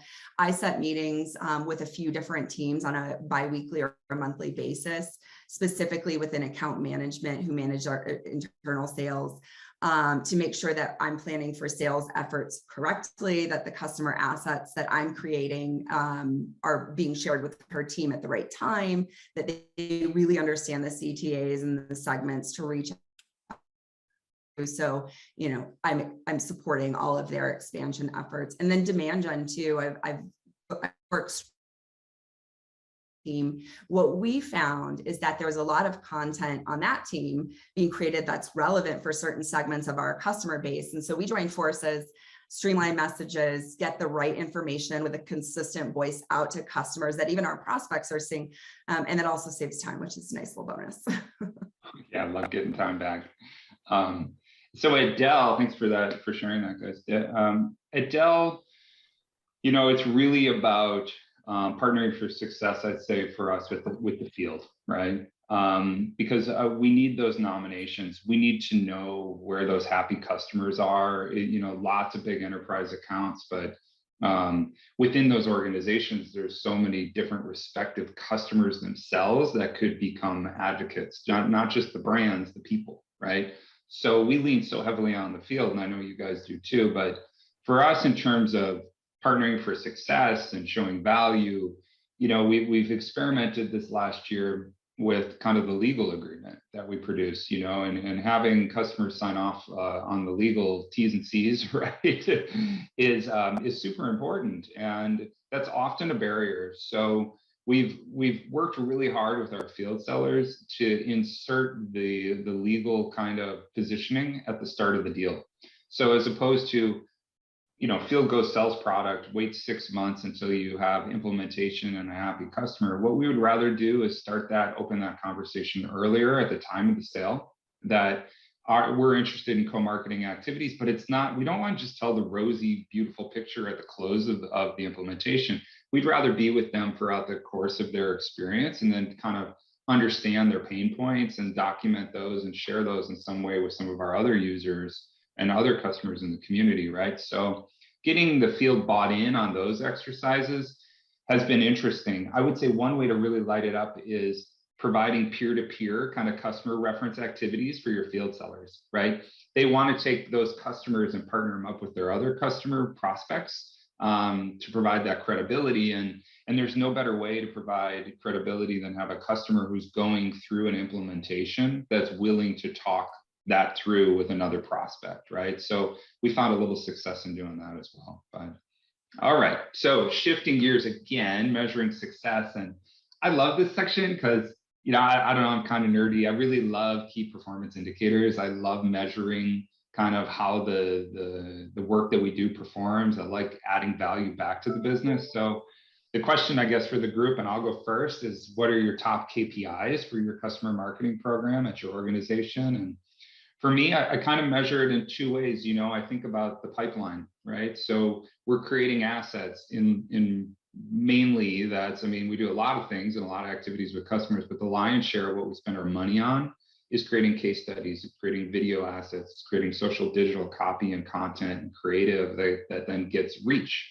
So I'm really keen to show how many assets are in the pipeline at any given time, right? And then on the other side of that, once we create those assets, how do they perform? Like, what's the reach? You know, we have some blended metrics that we've put together that quantify engagement on our social channels, and then also Dell.com. And so the assets we create, what is that exposure and what does that engagement rate look like? That's really important. And then one other really big KPI for us is, how does the field then in turn use the content we create, right? Are they downloading that content? Are they sharing that with other prospective customers? Because if they do, and that helps close a deal, then I would like to calculate that that's influencing revenue, right? So that's another big key performance indicator for me in my program. But Annalisa, maybe you have different experience. How do you measure success at your organization? No, so mine's pretty similar. The number one for me is acts of advocacy. So how often people are completing the reference calls, case studies, speaking events, etc. I structure my department OKRs around acts of advocacy to show net new assets, and then layer that down to how we're supporting other departments like demand gen, performance marketing. We're just barely getting started on a very structured sales enablement type of program here. So one thing that I am looking at is having better insight into how well my assets are performing. We'll get there. And then also another thing, my role is kind of heavy on events. So some KPIs there as well are like customer CSAT on our CAB, our regional user groups, things like that. So I'll jump in here. For HackerOne, again, pretty similar. We're looking at the same sort of things, reach, acts of advocacy. Couple other things that we track, MQLs. So what are we influencing the MQLs that are events or, online advertising where we feature customers. And then on the communication side, which is our PR and media team, there are some customer supported PR initiatives. And so we look at, what's the coverage that we're getting in top tier media when we're referencing customers. And then is our customer featured social media content driving engagement. That's awesome. I love hearing the different examples and how you guys approach it. All of that stuff. Yeah, I jotted down some notes from you too. No, it's so cool because all of that stuff is success, right? And it's just kind of like you have to hone in on what are your top KPIs. But as I'm hearing you guys talk, I'm like, yeah, it's a really important one too, right? So there's so many. But I think, the upshot, at least for me, the key takeaway has always been just pick the ones that you want to focus on in the given moment. Make sure you can track them somehow and then share that with your stakeholders so that everybody knows where you're headed and how you're performing. And then over time, you can shift, right? Like, so maybe next year I won't focus so much on engagement. I would focus instead on top tier media placement or something like you're doing, Elizabeth. I think it's okay to evolve your programs. And it's good to have different focus areas for your team and keep them agile too. So I think all that stuff's really interesting. Okay, so let's talk about the people, because talent in your organization and making sure your team is structured for their careers and the growth opportunities, I think is super, super critical to our success. And so Annalisa, I'll ask you the question: How does your team structure, right, position you, yourself, or the people that you'll hire for success in their careers? Yeah. So Filevine is barely leaving the startup to scale up phase in tech. But it's still kind of more startup in terms of operations. So there's always a lot to be done and lots of room to raise your hand for stretch projects. And I've done that myself here. And then I always like to make sure that there's ample opportunity for people on my team to select which projects interest them, so that they can either take on tasks that are a challenge and a stretch or stay in the realm that they feel the most comfortable in, because I know that success to everybody is different. Some people like to stay and really hone in on that one area. Some people like to expand and learn a lot more. What about you, Elizabeth? Yeah, so for us, customer marketing is really visible and valued at HackerOne, which is which I'm jealous. makes it a great place to be. It does, and because we do a lot of everything, everyone kind of has an eye on it. So the opportunity for growth is huge because you are making different connections with different departments and learning what everybody else in the business is doing. I think a successful career at HackerOne and growth is really strategic thinking, understanding how to report and measure value. Another big benefit at HackerOne is that the company is really invested in ongoing education. So if there's something that I think will help me learn or grow, it's a discussion the company is always willing to have. On a broader kind of note, there was recently an article posted on LinkedIn that said customer marketing is the third fastest growing title on LinkedIn. And I think that's pretty interesting. So it's, it's a good spot to get into and then tap into the community like, we're doing here today. So yeah. That's interesting. I hadn't heard that about customer marketing title and the growth in that industry, but that makes a lot of sense to me. I think it used to have so many different names, right? And maybe it's just now becoming more unified as customer marketing. It's fascinating though. And I think there's such a huge upside for it.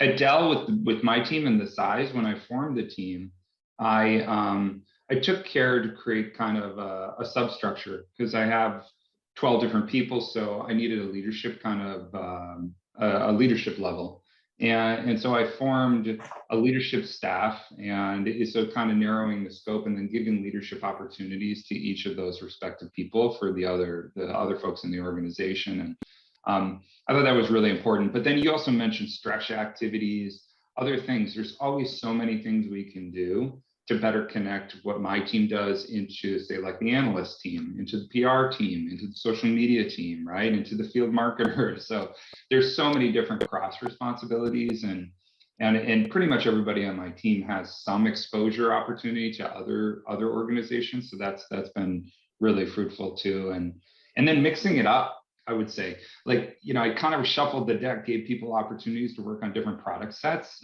expand their skills and their subject matter expertise in different products in the tech space. And that was also very interesting for a lot of folks too. So I think just keeping it fresh, right? You can mix and match on the products they support, but then additionally give them other cross responsibilities, and then just having a good ongoing dialogue about career.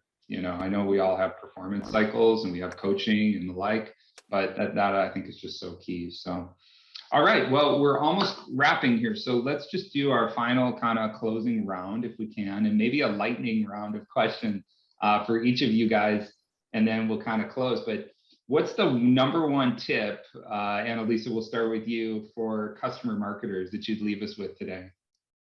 Yeah, so relating back to Elizabeth's comment of customer marketing being one of the top fastest growing titles, is I do see a lot of people in the customer marketing communities asking for advice because they're new to customer marketing. They want some of that information from people who are more tenured in it. So I'm speaking to the new people. If you're not already, ensure that you're tracking every act of advocacy. So like we mentioned before, the full scope. If you can't track customer reference calls, I have a hard time with that. It's a little bit of a wild west here. Make sure you track everything else that's in your control. So case studies, speaking events, everything like that. This really sets you up for excellent things like reporting those metrics to the leadership team, starting some things like launching customer rewards or rewarding top customers, helping the team understand customer marketing and how much the customers do for you to avoid things like customer ask fatigue, setting standards to ensure you're diversifying content generated or customer generated content, and like so much more. I think that is like the very baseline of something that you should do immediately. Hey, Elizabeth, what's your last tip for the group today? Yeah, so mine would be really, I mentioned this a few times, outline your goals and priorities and sort of stay kind of relentlessly focused on them. You get pulled into a lot of things, especially if you're a new or small team. So keep that strategic plan handy, map back to it as new initiatives are introduced. Totally normal to rework the plan as you move through the year. But if you can always sort of stay focused on the main goals and the actual priorities, you'll set yourself up for success. Some really good ideas there. I think for me, the number one takeaway is it's kind of a cliche, but I had a mentor say it to me years and years ago. And I always think about it as do what you do best and outsource the rest, right? And so I think there's so much that we have to tackle, but we safeguard those customer relationships, and that's super precious. So being able to prioritize the asks of the customers and then determine what my team's going to do is super important for me, because there's only so many things that we can do, but we can do them better than others.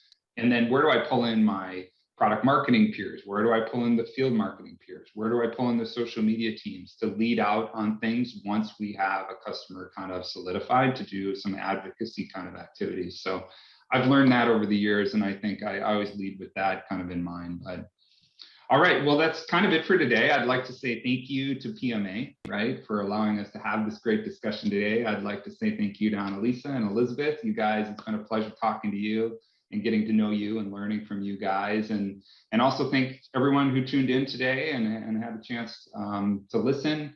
And I look forward to the next session, and we'll see you guys next time. Cheers. Thank you. Thanks, everyone.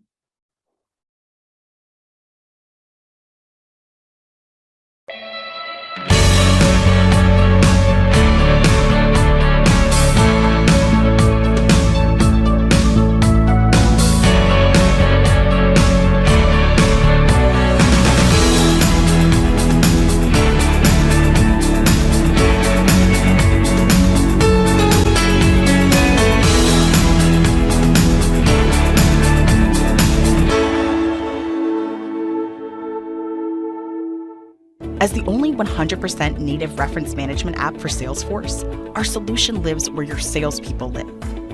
This means that all your data and reference management functionality are hosted on Salesforce servers, managed in a world-class security infrastructure.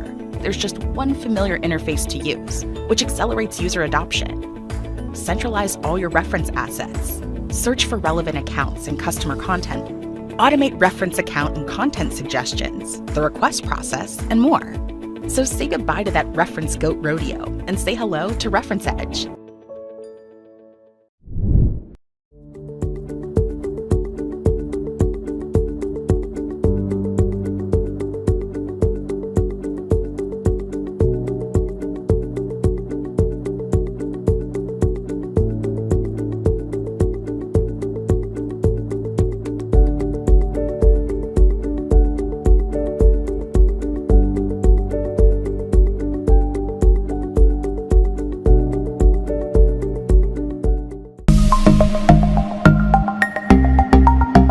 Welcome back to the Customer Marketing Summit. We're about to join another amazing talk, but just before we do, I wanted to say a huge thank you to our sponsors, speakers, and you, our wonderful audience, for making this event possible. Expert presentations and inspirational discussions on the agenda. You're in for a real treat today. Please ensure you are sharing your feedback and asking all questions in the comments section of the video, as our speakers will be answering them throughout their session. After the event, a great place to continue the conversation is in the Customer Marketing Slack channel. I'll be posting the sign up link regularly in the comments, so if you're not already involved, keep your eyes peeled and join the discussion. And remember, you can gain on-demand access to all of our exclusive footage with a PMA Pro membership or an Access All Areas pass. So with all this in mind, let's dive back in. A few months ago, Influitive held its 8th annual BAMI ceremony, and Genesys won our award for Biggest Sales Impact by Advocates. Advocates and references go hand in hand, and that's why Influitive partners with Point of Reference. David Srotka is the CEO of that company, and he's leading this next panel session with the Genesys team. Hi, customer marketers. Thanks for coming to our session. customer marketing all grown up. The inspiration for our topic came from working with customer advocate programs that have a highly integrated model. They are, in our view, the unicorns of customer advocacy. We believe more companies can and should be as advanced and impactful, but there aren't a lot of role models. We see a lot of programs with a variety of the customer marketing bases covered, such as reference management, community advisory boards, and so on. But these functions often don't know what the others are up to. It doesn't help that they may also reside in different departments, and too often the leaders of the departments don't give much thought to how their puzzle piece fits into the greater customer advocate puzzle. They're siloed, each limited in their respective potential. As you might guess, this silo effect only grows more prolific, gets more complicated the larger the organization. The lack of integration can be unintentional due to a lack of vision, perhaps, or intentional, the result of organizational territorialism. Do I see some heads nodding out there? In any case, there's a thread that connects all these advocate activities, but it's essentially invisible when there are silos. The unicorn programs are interconnected, coordinated. They operate as a system, and their impact is exponential by comparison. There is no single correct way to organize a customer advocacy program, but there are common attributes among unicorn programs. Leadership internalizes the vision of an integrated model. Coordination is an operational imperative among these teams and departments that work with each other. Collaboration processes are established and followed, and enabling technologies are tightly integrated. If the value of an integrated model is crystal clear to you, then your mission is to share this vision with your leadership. Fortunately, sharing compelling stories is, in essence, what we do in this field, right? So, without further ado, here's a story you'll want to share. I'd like to introduce Johanna Rogers, Brittany Mullen, and Lisa Kaspari from the Global Customer Advocacy and Engagement Program at Genesys. Welcome, everyone. Hi, good to be here. Hi. The advocacy program at Genesys has an interesting, and I'd add, enviable origin story. The program as it exists today is nothing like it was even 3 years ago. Lisa, let's start with you. Tell us how the various program components were handled in the before times. I'll be happy to. Ultimately, we were very siloed. We had reference fulfillment under sales. We had content creation under marketing, various other stakeholders as well from various different lines of business, also looking to do other asks with our customers. And as you can imagine, that created a lot of fatigue for the customer because they were being contacted by various different stakeholders within Genesys for various different asks. And as well, it also caused internal fatigue because asking these questions of our customers takes time. It takes time to also source these customers. So this is where our team comes in and really evolves what we do here at Genesys. Yeah. So to Lisa's point, we knew we had a problem on our hands and we needed to make it a more advocate-friendly approach in the way that we came to customers with asks. So we created this team. We took people from sales enablement. We used a few people from customer marketing and content marketing, and we pulled a team together called Global Customer Advocacy and Engagement. And we chose the name of our team very strategically because we want our advocates both advocating on behalf of our customer, but we also want them engaged. We don't just want to be asking from them. We want to be offering something that's of value to them. So we created this team and we are the one touch point into the customer so that they're not getting asked from everywhere. They're just getting asked from us. And it allows us to build very deep relationships with our customers. And that's paid off in spades for our advocacy program.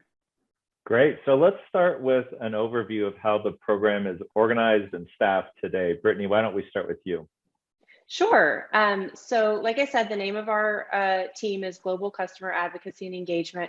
We have a VP over our program, and then underneath her, we have 4 engagement directors.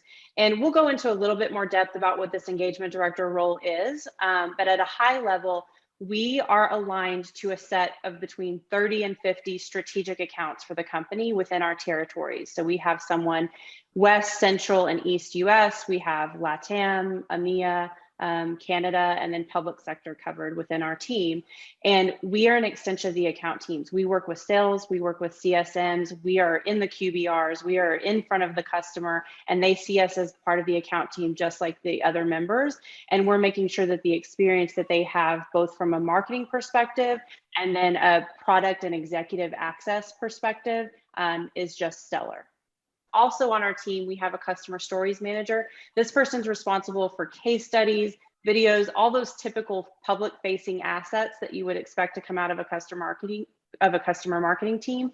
But she also does our awards, our customer innovation awards every year, which is very popular. Johanna, do you want to talk a little bit about your team? Yes, thank you so much.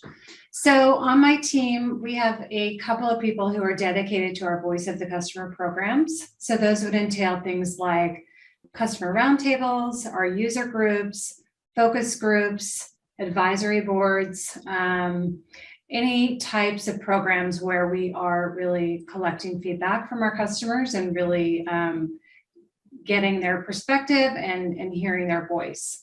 Also on my team is somebody who manages our Genesis or Customer Advocate program. So we call that the GCAP program. That person is also responsible for our review sites. So Trust Radius, G2, Gartner Peer Insights, etc.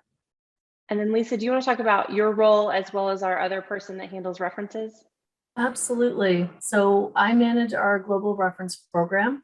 All fulfillment from sales comes into our team, and we're very lucky to have two of us doing this role. I'm based here in North America, and my teammate is based within EMEA, so we are able to cover the globe and really just help all of our sales and our stakeholders. Yeah, and then finally on my team, we have a customer engagement manager who's working towards becoming an engagement director, and she works with several different territories and a lot of our new acquisitions. When we have new technology that comes into the fold, she works on bringing those into our advocate program. And I think one of the special things as well is we are very lucky to have a dedicated admin that sits with our team on various different calls and is really up to date on everything that our team does and can support us in a real-time fashion. You can't underestimate the supporting cast. What does this team support when you're talking about the typical journey to advocacy for a customer, and how do systems play a part in all that? Johanna, I'll start with you. Yes. So what I would say is our team is really engaged. Like, we're really looking at the entire life cycle, and we're very engaged in the entire life cycle of an advocate, even at the prospect phase. I think that's pretty unique.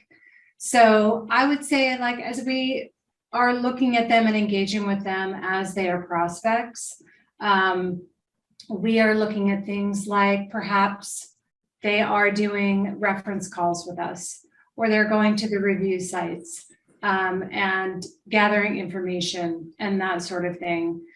As we move further along and they're a new customer, we have really awesome programs like doing go live events.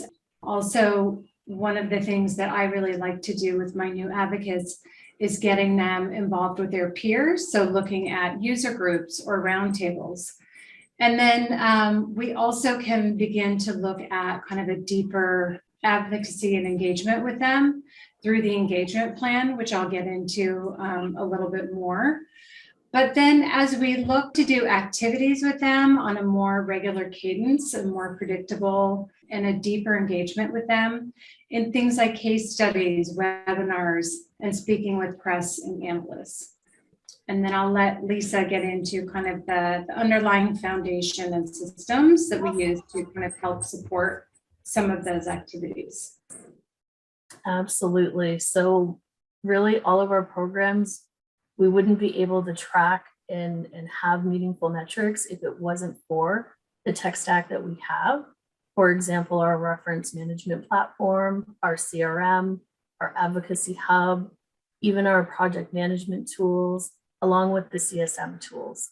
They all play a role. They're all integrated, and it helps us tell one story for all of our stakeholders. One view into all the Yes. journey itself. Yeah, it's great. It's invaluable.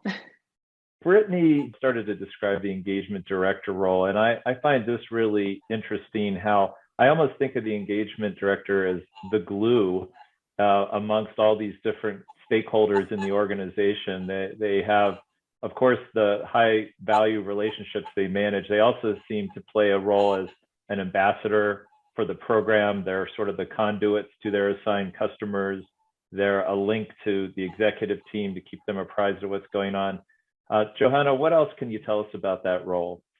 Brittany did touch on it, but I would say the engagement directors, we really are their single point of contact to help streamline the reference and marketing activities. We're super closely aligned with the account teams. Our focus is really to understand their story, what they want to highlight, and really help provide a platform for them to share their story in the way that they are able to. So we also partner very closely with their comms teams.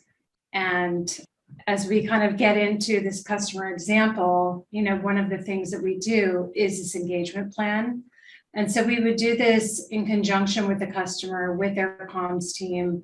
A lot of times we work with customers who are really looking to build out their, public persona. So they're looking for speaking engagements. So we would look for places where we could place them in speaking engagements. And so we're really looking at all the different activities that we could engage them in, whether it be a speaking activity, whether it be like a reference forum where it's a one-to-many type of conversation, where they can share their story and talk about why they selected a Genesys solution. We also, could capture their story via a video. And then, of course, we're working very closely with the analysts and PR team. And so we would also be looking at ways to connect them in with that. Take us through an example of how the program partnered with a customer. Johanna, want to take that? I would love to. Thank you. So I will take you through kind of a real world example of a recent customer engagement with Xerox and kind of what that looks like. So what I would say, I think it's really important from the get-go. So right after we won the deal, I actually engaged the account team. I socialized our program, really outlined for them what was the value, not only to the customer, but also to the account team. What I also did was I quickly engaged Xerox with some of our voice of the customer programs. We got them engaged in our executive roundtables, as well as the user groups.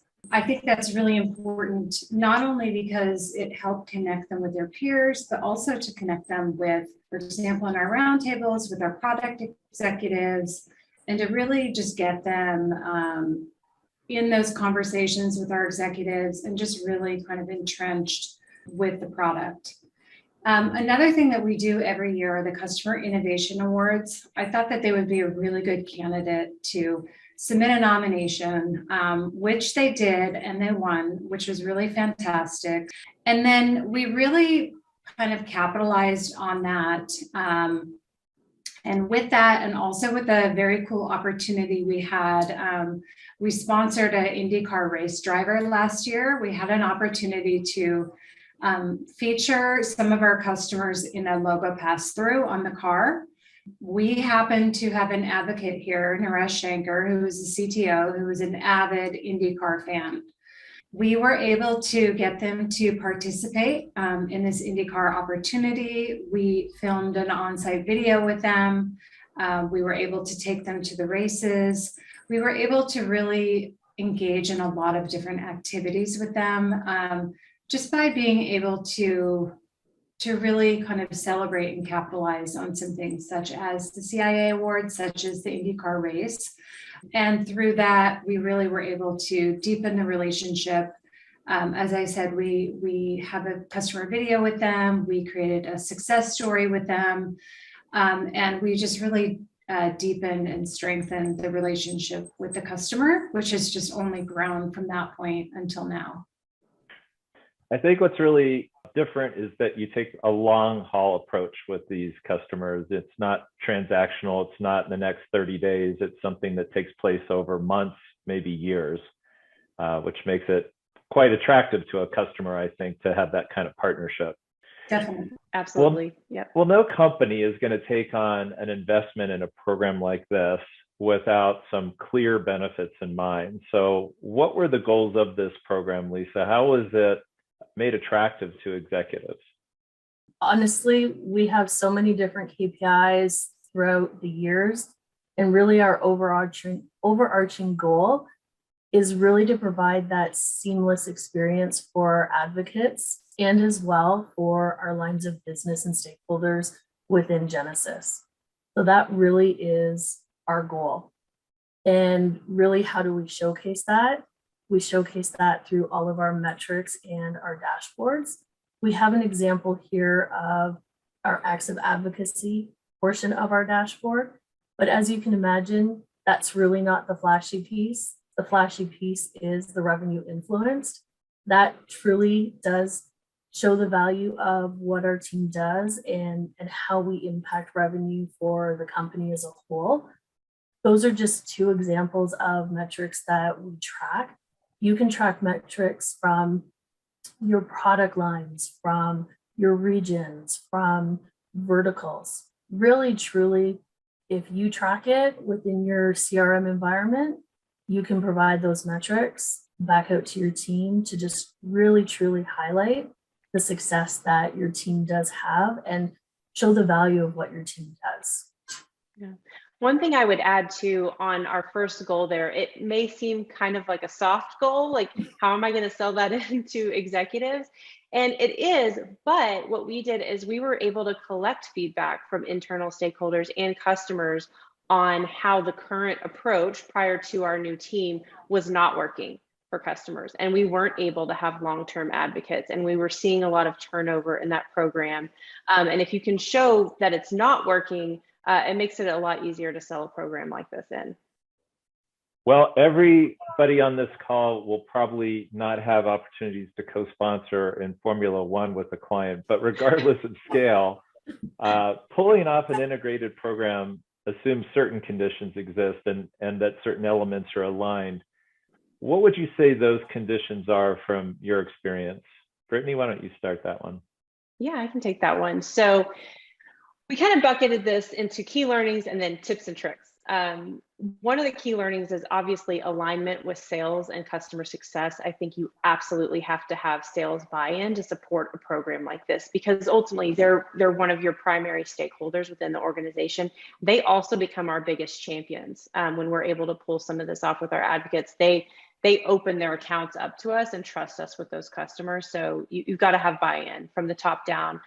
The other is, I think we've said it twice now on the call, but the engagement director role really is our secret sauce. So being able to establish your own relationships. I find so many times in teams like ours that we let the CSM, we let the AE be the liaison between us and the customer. And that's not our goal. Our goal is to have that one-to-one relationship with the customer. And we have to earn the trust of the account team in order to do that. Be strategic with the programs that you support. So you can't boil the ocean. You can't do everything at once. I think what we've outlined today is a growth process. We weren't doing this from day one. So you have to determine, where do we start? Don't try to do everything at once. Oh, one thing we didn't talk about on our team is within our org chart, we have designated liaisons to other groups within marketing. So for example, we have an analyst relations team here at Genesis. I am the liaison for that team into ours. So anytime they need a customer to talk to Gartner or Forrester, they will come to me and I will source that from within our team. And that works out really nicely to know that the rest of marketing has dedicated support from our team. Ensuring that our programs are part of the customer journey. I'm sure everyone on this call has been pulled into some type of conversation on we need to map out what our customer journey looks like with our sales, from our CSM process, how we hand it off from professional services. But they sometimes forget, okay, now that they have the product and it's implemented, what are we doing with that customer afterwards? We want to turn them into lifetime advocates. So you have to make sure that you have a seat at that table. And then finally, being the sword and shield for customer, we talked about that, making sure that requests aren't coming from random people at your organization or at really bad times, or they're piling up on each other. That's the whole purpose of our team. And then for tips for success, we really do a good job of promoting the work that our team does, because it can go unseen sometimes, and we try to make a big deal about what our advocates do on our behalf. Educate. I mean, Lisa's smiling because I don't know how many times a week she's talking to CSM teams or new salespeople coming on board to say, look at this resource you have in our team. We can really help you, whether it's a reference call you need, a case study, like just let us know and we can make it happen for you. So we are in constant education mode about what we do. The third, this is a real key, we talked about this, being able to tie what our advocates are doing to revenue influence is huge. It frankly justifies the existence of a team like ours. We try to focus on in-region support. I would say that's a long-term goal. Not everyone can start right out of the chute with that, but if you can have localized support, it allows you to get to that relationship with the customer and your account teams that much faster. And then we create feedback loops. Johanna's team is really the expert in this. They're our voice of the customer team. So whether it's surveying customers, it's sitting down in executive roundtables, user groups, we're constantly getting feedback from the customers and sharing that with the organization. We don't let it go into a black hole. We make sure that product hears about issues, or they're celebrating the wins with our customers as well. And I think just another tip as well is rely on your technology. I know it's not the flashy part of anybody's job, but keeping your information in Excel spreadsheets, for example, on your desktop, that doesn't help your whole organization. If you can actually utilize your tech stack to just bring everything together and have that cohesive metric for you at the end of the day, where you really can showcase the lifetime journey of your advocates, that is an impressive thing to do, which also then in turn helps with your revenue influence numbers. So let's just say you're somebody who just watched this session and you're inspired, you have seen the light, you don't want to live in the siloed world any longer. What would you advise those people to do to get to an integrated program? What are the first steps, at least sending them off in the right path? Yeah, well, first thing I would say is I've been there, so I can empathize with you. It's a lot. There's two key things that I would start with, and then Lisa and Johanna may weigh in with some other ideas. But one is talking to your internal stakeholders and understanding how they define advocacy. You can talk to 5 different executives and you'll probably get 5 different answers. Somebody wants case studies, other people want more reference calls. And you have to come to some sort of a consensus and say, okay, guys, we need to set some realistic expectations. We can't do all of this. What is going to make the most impact right out of the start? And that's where you start building your program. The second thing is you need to make friends. So if you have a small team, recruit somebody from product marketing, recruit somebody from the CSM org that can be an extension of your team that can help with different parts of this, especially if you don't have that engagement director role. You really need someone who's close to the customer and understands the customer story. We work extremely close with our customer success team in order to do that. So those are my 2 key areas to start with. Lisa or Johanna, do you have any others? I would say just what does success look like? So just putting some stakes in the ground in terms of how do you determine whether or not you've been successful? So after you are meeting with your stakeholders and your leadership teams, I would say like the next step would be defining what does success look like, just to keep you kind of on the right path. And although Lisa wasn't able to show the full dashboard, there is a lot of information there that really keeps the leadership team in the loop about what's happening. It's real-time information. It just didn't fit in slides easily. So keep that in mind. It's good to stay visible with executives on your progress. Well, this was a super insightful look into what I think is one of the most integrated customer advocacy programs we work with. I want to thank you all for taking the time to pull the story together in a way that others can learn from and hopefully lead in their own companies. So thank you all. And thank you to everyone who chose to spend your time with us. Have a great morning, afternoon, or evening. Take care. Thank you. Thank you. As the only 100% native reference management app for Salesforce, our solution lives where your salespeople live. This means that all your data and reference management functionality are hosted on Salesforce servers, managed in a world-class security infrastructure. There's just one familiar interface to use, which accelerates user adoption. Centralize all your reference assets, search for relevant accounts and customer content, automate reference account and content suggestions, the request process, and more. So say goodbye to that reference goat rodeo and say hello to Reference Edge. These days, authentic customer reviews, referrals, and references are what buyers trust and value most when making purchasing decisions. That's where Influitive comes in. We're the advocacy, community, and engagement platform of choice for the world's most customer-obsessed brands, including Adobe, Cisco, IBM, and Mountain Dew. Our advanced targeting, personalization, gamification, and rewards drive extreme engagement and customer growth at scale. Let Influitive help you turn your customers into loyal advocates and grow your business.